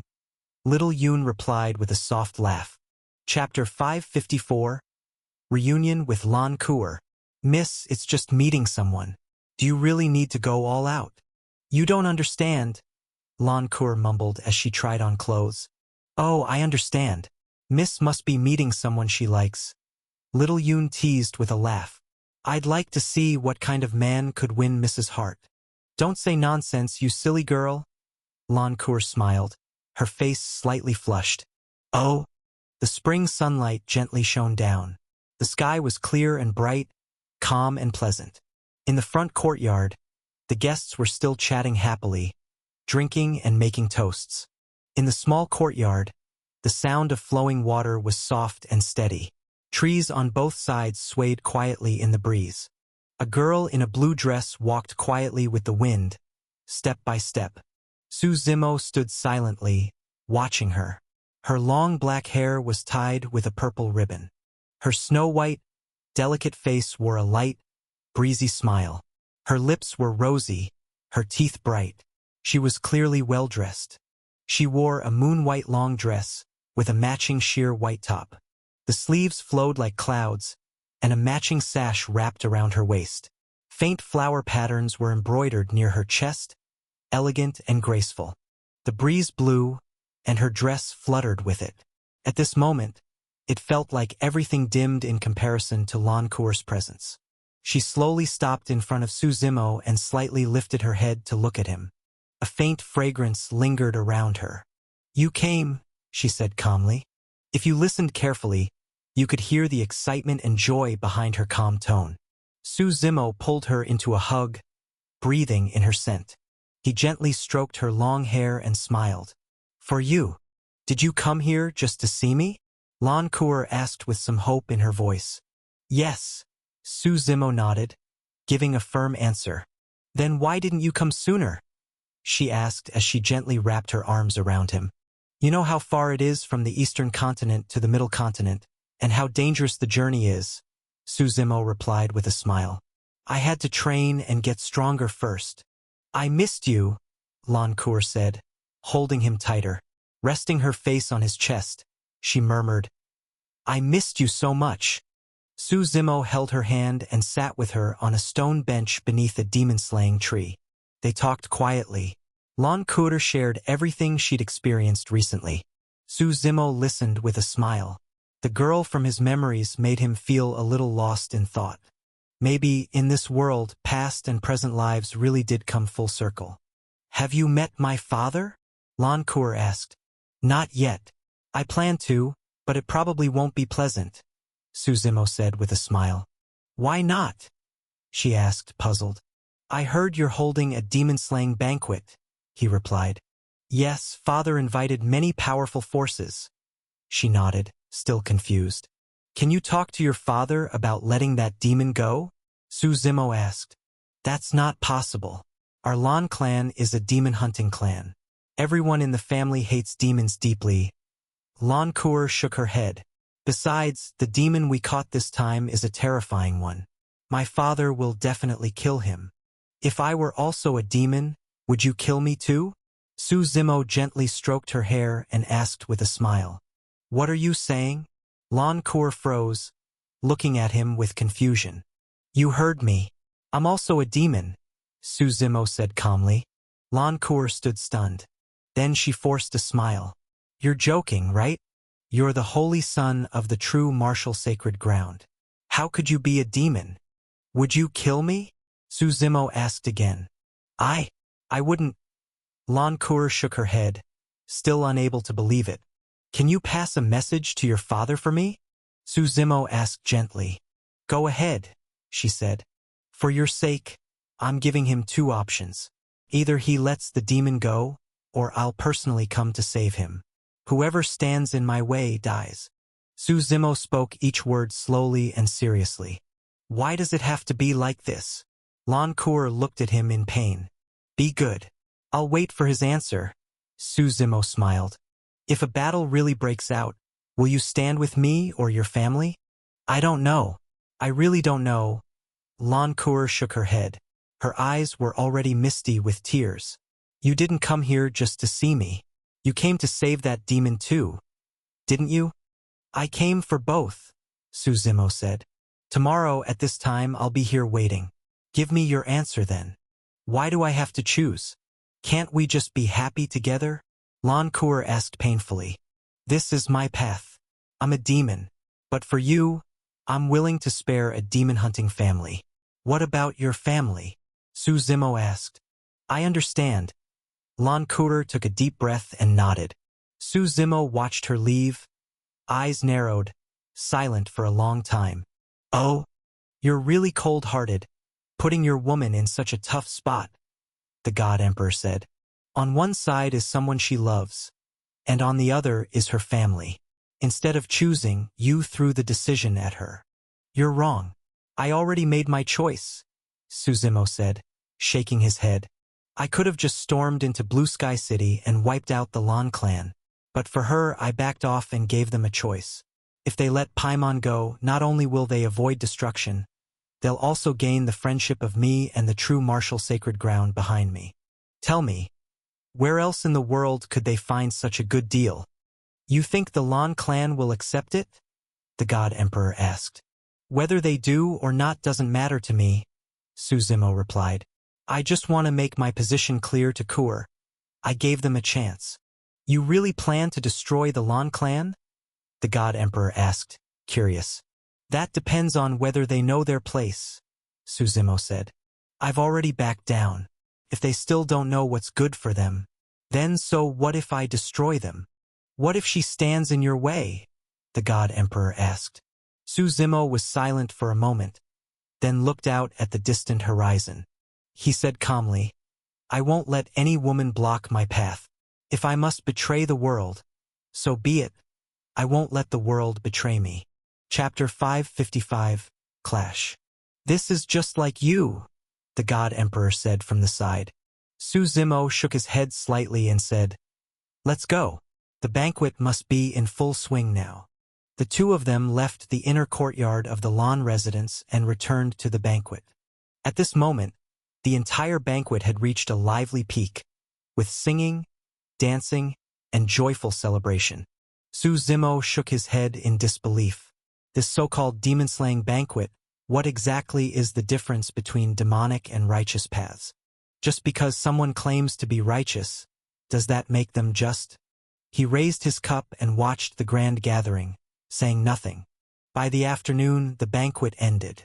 Members from each major faction were led to their already prepared guest rooms. The guest rooms were arranged in rows around a large courtyard.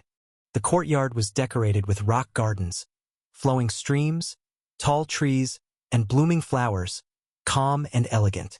Since Blue Sky City had just undergone a major battle and rebuilding, there wasn't much worth exploring.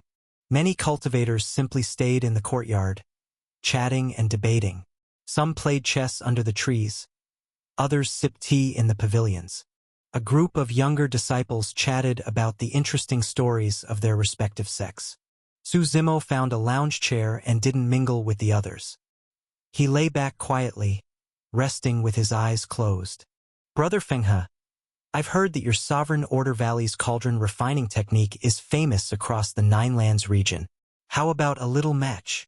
Among the young cultivators, a man in yellow clothes smiled and spoke to another young man in black robes. The one called Wang Fenghe smiled and shook his head, replying, Brother Yiming, you flatter me.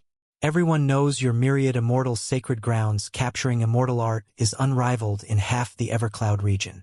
No need to compete, I concede. Yu Yiming didn't seem happy with that. He scoffed. That's not right, Brother Fenghe. We cultivators were born gifted. Competing with heaven and earth brings endless joy. The path to becoming an emperor is paved with bones. How can you retreat without fighting? As Yu Yiming grew more aggressive, the others became more interested, watching the drama unfold. Looks like Yu Yiming has something against Wang Fenghe. Some who knew the background whispered. You don't know? During the great sect competition back then, Yu Yiming pursued their saintess but was rejected. The saintess ended up falling for Wang Fenghe instead. So it's a case of love turning into hatred. If only it were just that, someone sighed. The problem is Wang Fenghe is totally focused on the Tao. He ignores all matters of love. That saintess waited for decades in vain and finally gave up everything to enter one of the 10 forbidden grounds, the Palace of Mortal Dust. She never came out again. Since then, Yu Yiming has held a grudge against Wang Fenghe. Hearing Yu Yiming's words, Wang Fenghe smiled calmly. He replied, All I seek is the Tao. As for the struggle for heavenly fortune and fate, if you want it, you're welcome to try and take it. Yu Yiming snorted and suddenly lunged at him with clawed hands. Seeing this, Wang Fenghe sighed and quickly leaped back. Brother Yiming, forcing me to fight like this. You're acting beneath yourself. Enough talking. Beat me first, then speak. Yu Yiming said harshly. Blue-green spirit force flowed between his fingers like sharp claws. Each of his strikes tore through space with great force. As Yu Yiming charged, Wang Fenghe shook his head. He raised his right hand and called out, Grand Eternal Cauldron. A deep hum echoed, and an ancient green-bronze cauldron descended in front of him. The cauldron radiated an ancient aura, as if it had rolled out of the river of time, shaking the space as it landed in front of him. When Yu Yiming struck the cauldron with his claws, loud banging sounds rang out. Waves of energy pulsed from the cauldron, sending Yu Yiming flying backward. Steadying himself, Yu Yiming squinted and said coldly, I heard Sovereign Order Valley is known for its legacy of cauldrons. With 9 cauldrons, the world can be ruled. Today, let me test that legend. I've already backed off 3 times. If you keep pushing, don't blame me for being rude, Wang Fenghe warned. Drop the act. If we're fighting, then fight. Yu Yiming sneered. He rose into the air, arms spread, hovering above the ground. Waves of forbidden immortal energy rose behind him, filling half the sky. A cold wind blew as his robe flapped in the air. The yellow fabric fluttered gently. In the large courtyard, beneath the demon-slaying tree, the black leaves swayed under the moonlight. 2 old men were playing chess beneath the tree, one in green, the other in yellow. These youngsters really don't give us peace, the old man in yellow sighed. Let them be. Young people need their own fights. The one in green laughed and shook his head. The sky's not falling. Seeing Yu Yiming go all out like it was a life-or-death battle, Wang Fenghe's expression also turned serious. The Grand Eternal Cauldron hovered before him as he coldly snorted. Grand Flame Cauldron, come. Grand Azure Cauldron, come. Grand Jade Cauldron, come. With 3 loud calls, 3 more ancient bronze cauldrons descended, surrounding him. Now there were 4 in total. They floated and circled in the air as the surrounding space warped. They say Sovereign Order Valley's 9 cauldrons technique is unmatched. I didn't expect Wang Fenghe to have mastered 4 cauldrons at such a young age. Yu Yiming isn't simple either. His capturing immortal art is strong. And the myriad immortals' sacred grounds techniques are famous. Looks like this will be a fierce fight. The pressure from both fighters tore at space. The onlookers quickly backed away. When Yu Yiming's fists, filled with immortal energy, struck the 4 cauldrons, a sharp screech echoed. It was so loud it nearly burst everyone's eardrums. Explosions followed, and space around them began to collapse. "They're going all out," someone exclaimed in shock. What started as a duel turned into a deadly fight. Forbidden immortal fist. For cauldrons shake heavens. Both launched their attacks at once. Waves of energy rippled everywhere. So noisy. Can't even get some sleep. Su Zimo, who had been resting with his eyes closed, opened them and let out a cold snort. Just that one snort, with a loud boom, caused all 4 of Wang Fenghe's ancient cauldrons to shatter. Chapter 556. The Nirvana Pearl. Both men felt an incredibly strong force crash down around them, sending their bodies flying backward. Su Zimo sat up and looked at the 2 of them with annoyance. "Go fight somewhere else," he said plainly. "Don't disturb my sleep."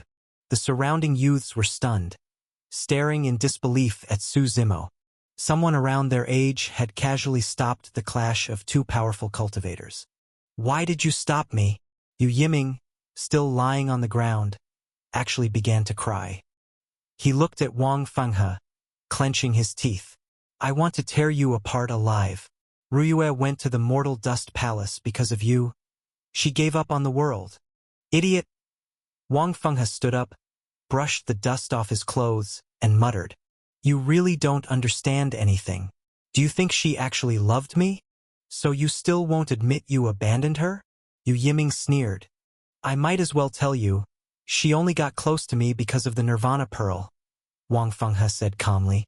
"What Nirvana Pearl?" Yu Yiming was stunned. But the people nearby, upon hearing this, all turned their eyes to him. "You're so obsessed with women that you don't even know this?" Wang Fenghe said. "One of the 5 spirit orbs, the Nirvana Pearl." "Where is the spirit orb?" an elder nearby asked in a serious tone. "You think I'd still have it if I just told everyone where it was?" Wang Fenghe said with a bitter smile. "She already took it with her when she entered the Mortal Dust Palace. That whole giving up the world thing. She just wanted to use the Nirvana Pearl's power to transform herself and earn a shot at competing for Heaven's will." "No way, you're slandering her." Yu Yiming panicked, shaking his head. "Believe it or not, you were just living in a fantasy." "Pathetic," Wang Fenghe said coldly. He then looked at Su Zimo for a long moment, turned around, and started to leave. "Tell me more about the Nirvana Pearl," Su Zimo said. "I've already said everything," Wang Fenghe replied without stopping. "No, I want to hear what you didn't say." Su Zimo shook his head. "You're ridiculous." Wang Fenghe snorted and prepared to leave. Su Zimo smiled and suddenly appeared in front of him, grabbing him by the throat. "Die or give me something useful enough to save your life. Choose," Su Zimo said. "I don't know what you're talking about," Wang Fenghe struggled and replied. At that moment, the old man in green robes under the demon-slaying tree slowly stood up and walked over. "My friend, please let go of my disciple," the old man said. "Today is the Lan clan's demon-slaying banquet. I'd rather not cause trouble." "You should stay out of this, old man," Su Zimo said with a smile and shook his head. The God Emperor stepped forward and blocked the old man's path. The old man narrowed his eyes, carefully sizing him up. The God Emperor felt like a deep sea, completely unreadable and radiating enormous pressure. "You really want to fight?" the old man asked seriously. "You're not worthy," the God Emperor said calmly. The old man's face changed, and suddenly his aura exploded outward. The space around them began to distort, as if an ancient power were awakening. Grand Eternal Cauldron, Grand Azure Cauldron, Grand Flame Cauldron, Grand Slow Cauldron, Grand Hope Cauldron, Grand Sun Cauldron, Grand Beam Cauldron, come forth! With 7 loud shouts, 7 bronze cauldrons tore through the air and hovered around the old man. The pressure surged, and he looked unstoppable, like a rainbow shooting into the sun. How foolish! The God Emperor shook his head slightly. He flicked his finger, and with a loud boom, a blinding light shot out. The light ripped through space, shattered the bronze cauldrons, and exploded right in front of the old man. The old man froze, unable to even react. The explosion stopped just short of harming him, but it was so close that he held his breath, cold sweat forming on his forehead. After a long pause, the old man finally bowed slightly to the God Emperor. "Thank you, Senior, for showing mercy." "Master, you?" Wang Fenghe stared, shocked. "Fenghe, hand over the companion artifact," the old man said with a sigh. Wang Fenghe hesitated, silent for a while, but finally took out a red crystal from his storage ring. Flames burned inside the crystal. "This is the Nirvana Pearl's companion artifact?" Su Zimo asked, frowning slightly. "I call it the Nirvana Crystal. It contains Nirvana Fire and can hold the Nirvana Pearl." Wang Fenghe nodded. "If you have the companion item, how did she take the Nirvana Pearl?" Su Zimo asked, frowning again. "Normally, without the companion item, the 5 spirit orbs couldn't be taken away. She returned it to me in the end," Wang Fenghe said calmly. "She told me, when I become powerful enough, to bring it to her at the Mortal Dust Palace." Su Zimo took the Nirvana crystal and shook his head slightly. "Looks like she did fall for you." "Bullshit," Wang Fenghe muttered. He looked at Su Zimo. "Can I leave now?" "Go ahead." Su Zimo waved his hand. Wang Fenghe sighed and walked away, looking a bit defeated. Night fell. The sky was dark and endless, but tonight it sparkled with countless stars. A full moon hung like a giant disk in the sky. Inside the Lan clan's inner courtyard, Lan Juntian had just returned to his room, exhausted after the banquet. Before he could rest, a knock came at the door. "Come in, Kuer," Lan Juntian said. The door opened, and Lan Kuer walked in hesitantly. "Father," she greeted softly. "It's late. What is it?" Lan Juntian asked, puzzled. "I want to talk to you about the demon-slaying banquet tomorrow," Lan Kuer said, nervously clutching the hem of her dress. "What about it?" Lan Juntian asked. "Could we, maybe—" Lan Kuer took a deep breath. "Let the demon go?" "Nonsense." Lan Juntian slammed his hand on the table, and it instantly shattered. "Do you even know what you're saying? But why do we even fight the demons?" Lan Kuer finally gathered her courage and looked at her father. "Is the hatred really that deep?" Chapter 557, I will annihilate this clan. "If you leave now, I'll pretend none of this happened," Lan Juntian said calmly, turning his back. "I just don't understand. I'm the demon slayer of this generation, so what exactly am I fighting for?" Lan Kuer looked up and asked, staring directly at him. "Kuer, did someone say something to you?" Lan Juntian frowned. "Why are you suddenly bringing this up?" "Father, I don't want to be a demon slayer anymore," Lan Kuer said quietly. "I won't interfere with your decision," Lan Juntian replied flatly. "But the demon-slaying banquet will proceed as planned. The 7 ancestors have already returned. We've invited forces from across the land. Do you want our Lan clan to become a joke? Do you want our family's tens of thousands of years of dedication to be wasted? What if that dedication leads to the destruction of our Lan clan?" Lan Kuer asked. "Kuer, don't you understand? The moment we chose to be a demon-slaying family, we had no path of retreat," Lan Juntian said, shaking his head. "There are no cowards in our Lan clan. From the beginning, we were prepared to die for this path. Is there really no other way?" Lan Kuer asked painfully after a long silence. "You've really disappointed me?" Lan Juntian said, waving his hand, refusing to speak further. Lan Kuer quietly left the room, gently closing the door behind her. She looked up at the sky full of stars, feeling like fate had split into 2 straight yet completely separate roads in front of her. Her figure slowly faded into the thick darkness of the night. The night passed quietly. A faint light began to appear on the eastern horizon. The first rays of sunlight spread toward Blue Sky City. Many people didn't sleep well that night. From the distant sky came the occasional roar. Dark demonic energy mixed with vast golden light surged and rolled along the edge of the sky. Even without seeing it, many could feel how powerful and dangerous it was. When the sky fully brightened, the Lan clan had already prepared breakfast for everyone. Demon-slaying war drums were set up from the east of Blue Sky City, stretching far into the distance. Disciples in blue robes stood tall and proud in front of the drums, their eyes fixed toward the distant sky. The wind was calm and still. Elders and young cultivators from all factions were eating breakfast. Su Zimo, however, went to the inner courtyard of the Lan residence, to the place where he met Lan Kuer the day before. A gentle breeze blew, trees lightly swayed, and people seemed worn out. Lan Kuer stood under the demon-slaying tree, her thin figure waiting there. The tips of her hair were messy, and her face was pale, paler than her normally fair skin. It was the pale of exhaustion and despair. "Kuer," Su Zimo called softly. His voice pulled her out of her daze. As soon as she saw him, tears flowed uncontrollably from Lan Kuer's eyes. She rushed into his arms, sobbing. "I'm done being a demon-slaying warrior. You can't go either. Our Lan clan's 7 ancestors and other ancient sect elders are all here. If you go, you'll die." Su Zimo gently stroked her hair, not answering, just smiling tenderly. "Promise me, okay?" Lan Kuer looked up, her eyes as clear as a spring. "Like the stories you used to tell me.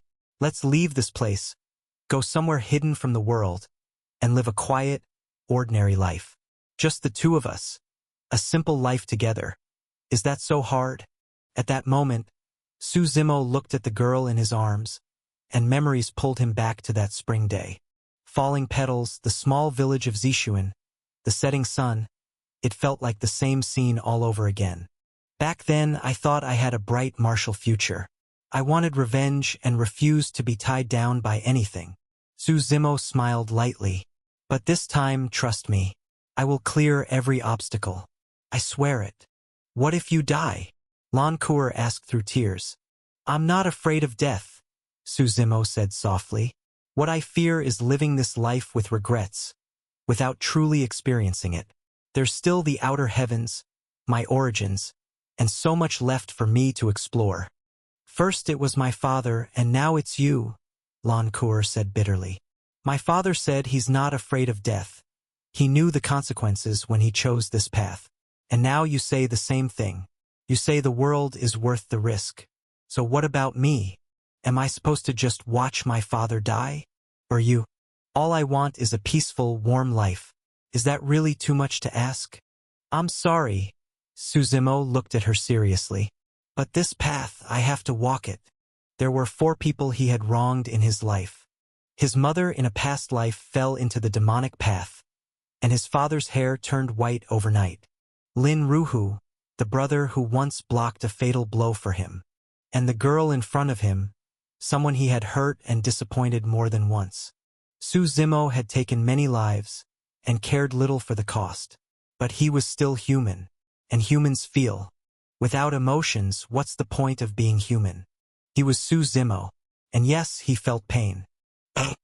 "Go then," Lan Kuer said, slowly letting go of him. She stood and looked him in the eyes. "Just go. I'll watch you leave. If you want to hate me, then hate me," Su Zimo sighed. Then he turned and left, without hesitation, firm and unwavering. His blade aura stretched for tens of thousands of miles, cutting through the clouds. His robe fluttered with the wind, his black hair rising on its own, his back straight and unshakable like a mountain. It was as if he overlapped with the figure of his past self. Only back then it was a sunset. Now it was blazing midday sun. Back then the wind felt peaceful. Today, the wind was damn noisy. "Are we going to war?" The God Emperor suddenly appeared beside him and asked softly. "Yes." Just that one word carried battle intent that soared to the skies. The will to fight echoed through the land. Winds howled in every direction. The sun above burned like a blazing fireball. The young man raised his head and walked forward proudly. This Lan clan, I'm gonna wipe them out. Even if a grand emperor comes, it won't matter. I Su Zimo said so. The noonday sun shone down on the northern gate of Blue Sky City. The gate, forged from celestial meteorite, burned hot under the sunlight. It was covered in countless imprints, palm marks, sword and blade strikes. They were the marks of the Lan clan's fight against the ancient demon race for tens of thousands of years, a symbol of glory and legacy. They were witnesses to everything. As the heavy city gate opened, Lan Juntian, dressed in a deep blue robe, stepped forward. At that moment, the drums of war, already set on both sides, roared to life. Their thunderous beat echoed into the heavens, filling the air with overwhelming power and stirring blood. Chapter 558 Demon Execution. Leave at dawn through the western gate. Return by dusk with heads in hand. Exhausted, the soul craves sleep. Suddenly the war drums thunder. The deafening war drums echoed endlessly across heaven and earth. The booming sounds of boom boom boom blended together. It felt as if the drums would shatter the sky itself. The sound made ears throb with pain. Heaven and earth seemed to be boiling over. Lan Juntian stood at the very front, wearing a fresh and flowing deep blue robe. Behind him were elder representatives from various factions, while Lan clan disciples stood tall on both sides of the road. The demon-suppressing drums thundered loudly. My Lan clan was founded in the Desolate Era and has survived countless ages since then. Our fight with the demons has never ceased. Today, we hold this demon-slaying banquet to unite the people of the world, to purge demons and monsters, and to bring light and order back to this land. As Lan Juntian's commanding voice rang out, the Lan clan disciples on both sides stood tall and shouted together, "Kill the demons! Kill the demons! Kill the demons!" The demon-slaying banquet begins. Lan Juntian pointed to the sky and roared. In the next moment, the thick mist in the sky was dispelled, revealing a clean, cloudless sky. A golden formation slowly appeared in the air, shining with brilliant, sacred light. 10 golden chains pierced the depths of the void and bound a terrifying creature in midair. This creature radiated overwhelming baleful energy. The sheer pressure of it felt like it could rip the sky apart as it surged and churned within the formation. Bone-chilling, beastly roars echoed through the skies, sending shivers down everyone's spine. It was like the roar of an ancient demon god, filled with terrifying power and authority. "So, that's an ancient demon?" someone whispered. "That thing. It could probably wipe out an imperial lineage like it was nothing. I didn't expect the Lan clan to be this strong, to actually trap such a monster. Say what you will, the ancient demon race shouldn't be underestimated. If anything happens in the future, we should help when we can." As the formation took shape in the sky, 10 figures appeared, sitting cross-legged in the air around the formation. These 10 were the 7 ancestors of the Lan clan, Invincible Jiang of the Invincible Domain, and the 2 sword elders of Beyond Heaven Sword Mountain, Sword Demon Dugu Wanchong and Ancestor Absolute Sword. The pressure around these 10 was overwhelming, with waves of immortal energy rising around them. They stabilized the sky and fed into the formation. "Greetings to the ancestors," Lan Juntian shouted. He knelt first, followed by all the Lan clan disciples. Even though the other sects didn't see their own ancestors here, they still bowed respectfully to show honor to the seniors. "Thank you all for attending our Lan clan's demon-slaying banquet," said Lan Jilin as he stood and smiled at the crowd. "I'll speak plainly about the purpose of this gathering. We hope to unite forces across the regions and form a demon-slaying alliance to cleanse the entire primordial heartlands of demonic influence. The goal is to eliminate the demon threat before fate fully takes form in this age.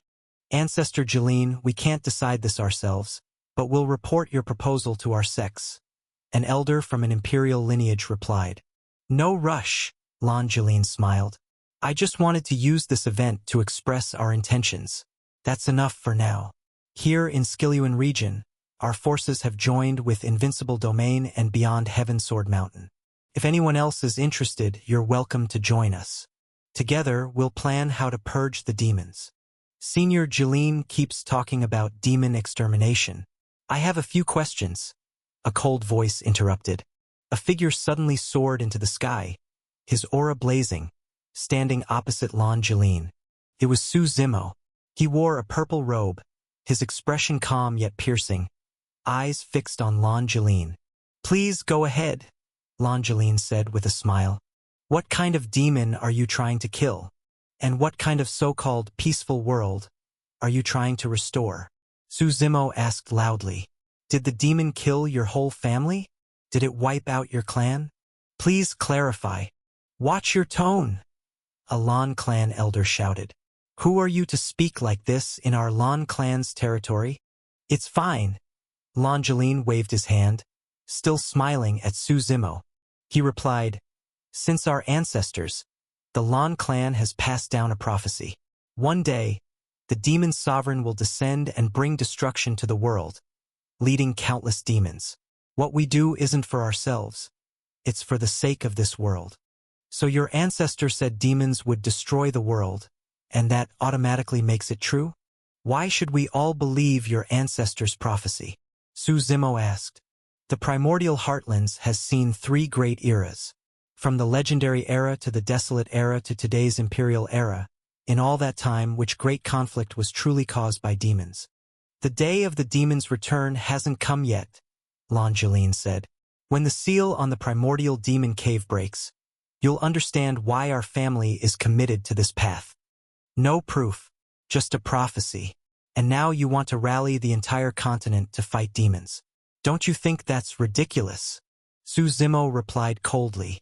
By that logic, what if my ancestor prophesied that your Lan clan is the real threat to the world, and that wiping out your clan is the only way to bring peace?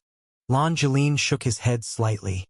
The Lan clan doesn't need to prove anything. Those who understand will, in time, understand. I don't understand, and I don't want to, Su Zimo replied calmly. You want to hold this ridiculous demon-slaying banquet? Then let me be the demon. I'm standing right here. Go ahead and try to execute me. As his voice fell, a wave of divine pressure erupted from Su Zimo.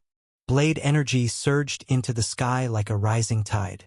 In that moment, he unleashed the hell-suppressing demon physique. His skin turned a blood-black color.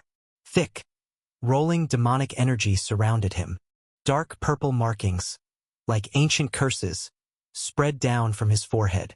His eyes turned blood red, filled with endless demonic force. Cold, emotionless, detached, he looked like a man without a soul. The once clear and empty sky turned dark. Thick storm clouds gathered and churned. Thunder rumbled with flashes of lightning. A massive, chaotic figure emerged from the void and stood silently at Su Zimo's side. Step by step, Su Zimo walked toward Paimon, his infernal archon imprisoned in the formation. Chapter 559, Who Dares Kill Me? Today, I'm going to save this demon. Let's see who can stop me, Su Zimo said calmly. He stood tall, demonic energy soaring around him. Absolute Sword Ancestor snorted coldly and said, Enough talking. Just capture him. Immortal energy surged from his body, and a massive sword slashed through the air, tearing the void apart as it flew towards Su Zimo. Just as the sword was about to strike, a massive hand appeared from the void, grabbing the blade and stopping it in midair. With a light flick, the sword shattered into 2 pieces with a loud explosion. Absolute Sword Ancestor let out a muffled groan and was thrown backward. Everyone turned to look. God Emperor stood calmly in the sky, cloaked in a wide black robe that completely hid his figure. There wasn't a trace of spirit force from him. He had stopped Absolute Sword Ancestor's weapon with nothing but brute physical strength. Everyone's expression turned serious. Absolute Sword Ancestor steadied himself and wiped the blood from his mouth. That sword was his life weapon, deeply connected to him. Now that it was damaged, he also suffered. Who are you? Someone asked. Just a nobody, God Emperor replied calmly. Are you part of the ancient demon race? Lan Julin asked with narrowed eyes. Strictly speaking, no, God Emperor shrugged. Then you'd better stay out of this mess, Lan Julin said. Right and wrong means nothing to me. Whether I'm a demon or a saint, it all depends on my mood, said God Emperor. As for this so-called mess, your Lan clan isn't qualified to be called that. A coward who doesn't even dare to say his own name. What's there to brag about? Sword Demon Dugu Wenchang mocked. I'm not bragging. Even if your ancestor, the Heaven Slaughter Emperor, were here, he couldn't make me back down, God Emperor replied. We at Beyond Heaven Sword Mountain have more than 3,000 sword immortals. We don't need our ancestor to destroy you, Dugu Wenchang declared proudly. There are 30 million sword immortals in this world. Yet they'd still bow to me, God Emperor replied. With one palm strike, the space in front of him collapsed entirely. 100-mile radius of sky twisted out of shape. Stop him, Dugu Wenchang commanded coldly. He wore a blue-gray sword robe styled like a kimono. His long hair was messy, but his eyes were sharp and radiant. Known as the Sword Demon, he had become one with his sword through obsession. Hovering in midair, Dugu Wenchang slowly drew his long sword from his back. It was a 4-foot black blade, engraved with countless tiny stars. This is the Star-Slaying Sword. It weighs 2,000 kilos and was forged from a meteorite from beyond the skies. Its star-patterned blade shines across the world. As he wielded the sword, his sword aura turned into a hellish sea, rising into the sky. The storm of sword intent covered half the heavens. When he drew his sword, countless swords below began to hum and ring as if trying to respond or fly to him. One sword to crush the 8 realms, one sword to ascend the 9 provinces. Dugu Wenchang's icy voice rang from the sky. Sword intent formed a massive celestial sword, merging with his star-slaying sword. As the sword fell, it seemed even the heavens cried out. Explosions rang out as it slammed down. God Emperor didn't dodge. He let the overwhelming sword force crash into him. With another deafening boom, the shockwave spread, and the sky itself trembled. This man, he took that blow head-on. Dugu Wenchang's eyes widened, unable to believe it. As the shattered sky began to heal, everyone looked up to see God Emperor still standing calmly. Not even his robe wrinkled. You're not even worth taking seriously, God Emperor said quietly. How? Dugu Wenchang stood frozen, unable to speak. Su Zimo kept walking toward the demon execution formation, still active and filled with baleful energy. Everyone, stop him together, Lan Julin shouted, quickly reacting. 10 figures surrounded by boundless immortal energy rose into the sky, launching toward Su Zimo and God Emperor. A candle dares to compete with the moon, God Emperor scoffed. He waved his right hand, and the space before him twisted as if the laws of reincarnation were spinning around him. The space around him distorted at strange angles. As the 10 opponents entered this twisted space, God Emperor clenched his fist. 10 whirlpools appeared in the sky, 5 spinning clockwise, 5 counterclockwise. A powerful suction came from the whirlpools, pulling all 10 figures into the void. Everyone, be careful, Lan Julin shouted. He poured all his power into resisting the suction force of the whirlpools. Su Zimo looked up and stepped toward the demon execution formation. My lord, said Paimon, the imprisoned demon, his voice trembling. You underestimated the people of this world, Su Zimo said calmly. If it came down to the end, I would have opened my 10th pulse gate and destroyed the Lan clan even at the cost of my life, Paimon said, ashamed. Su Zimo smiled and shook his head. He slowly drew Shadow Tyrant from his back, its aura slicing through the air.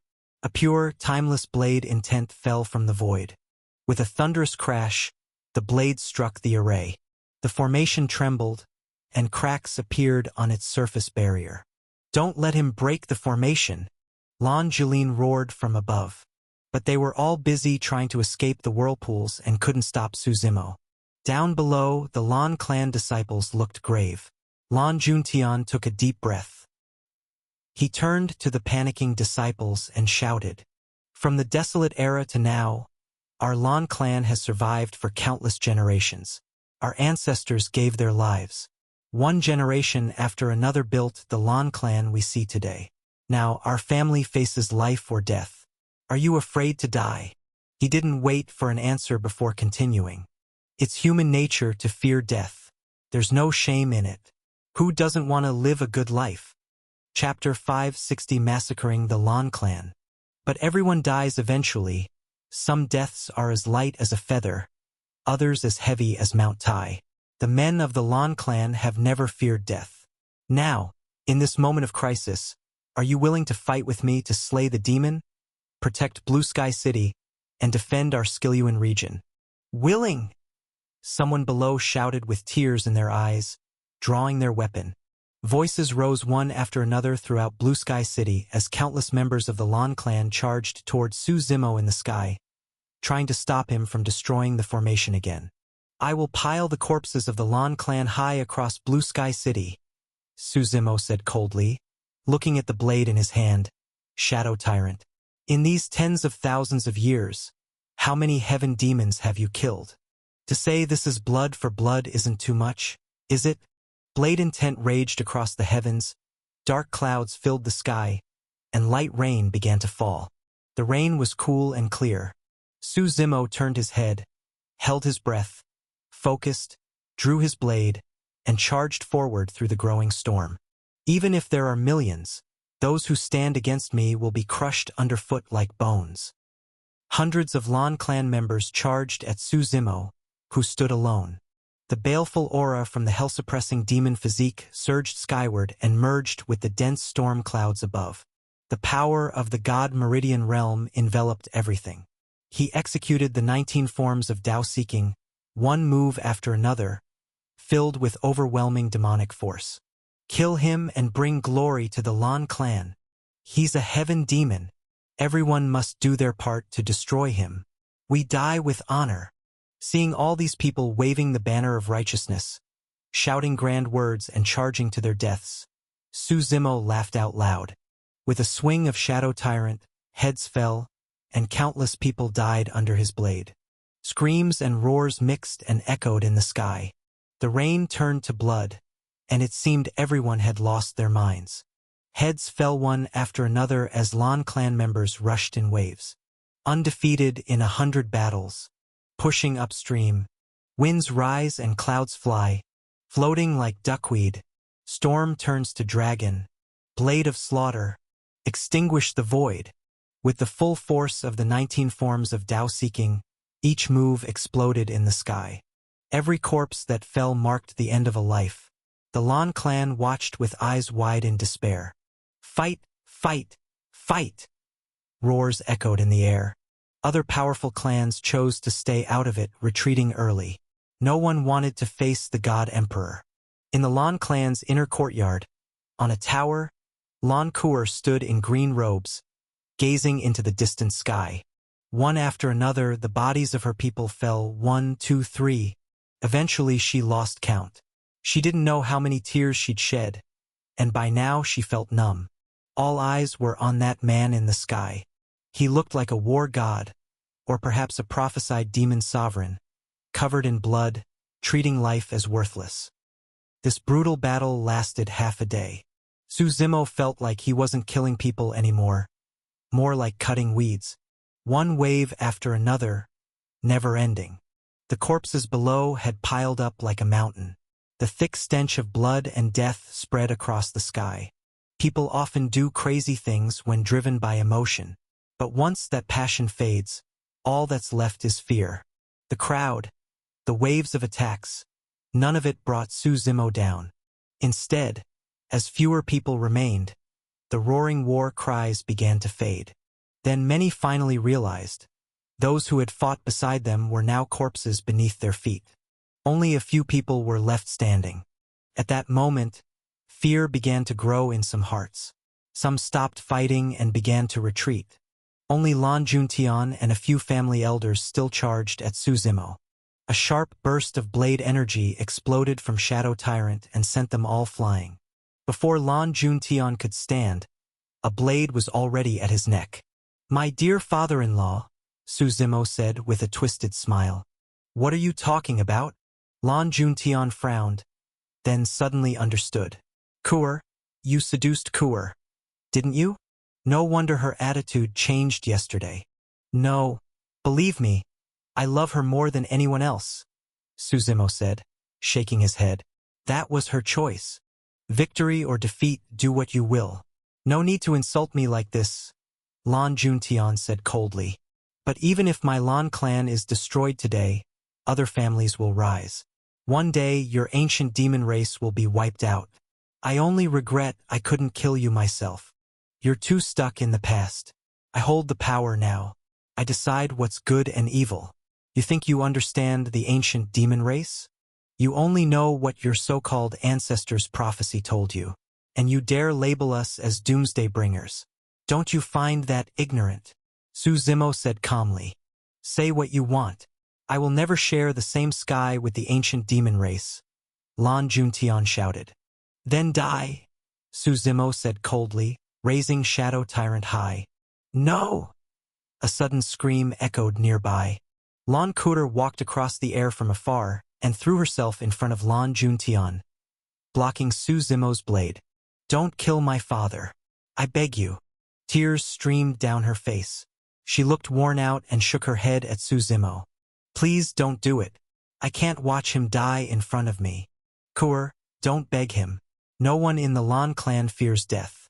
Even in death, we are unafraid," Lan Juntian said from the side. Looking at Lan Kuer's heartbroken face, Su Zimo squatted down and gently stroked her hair.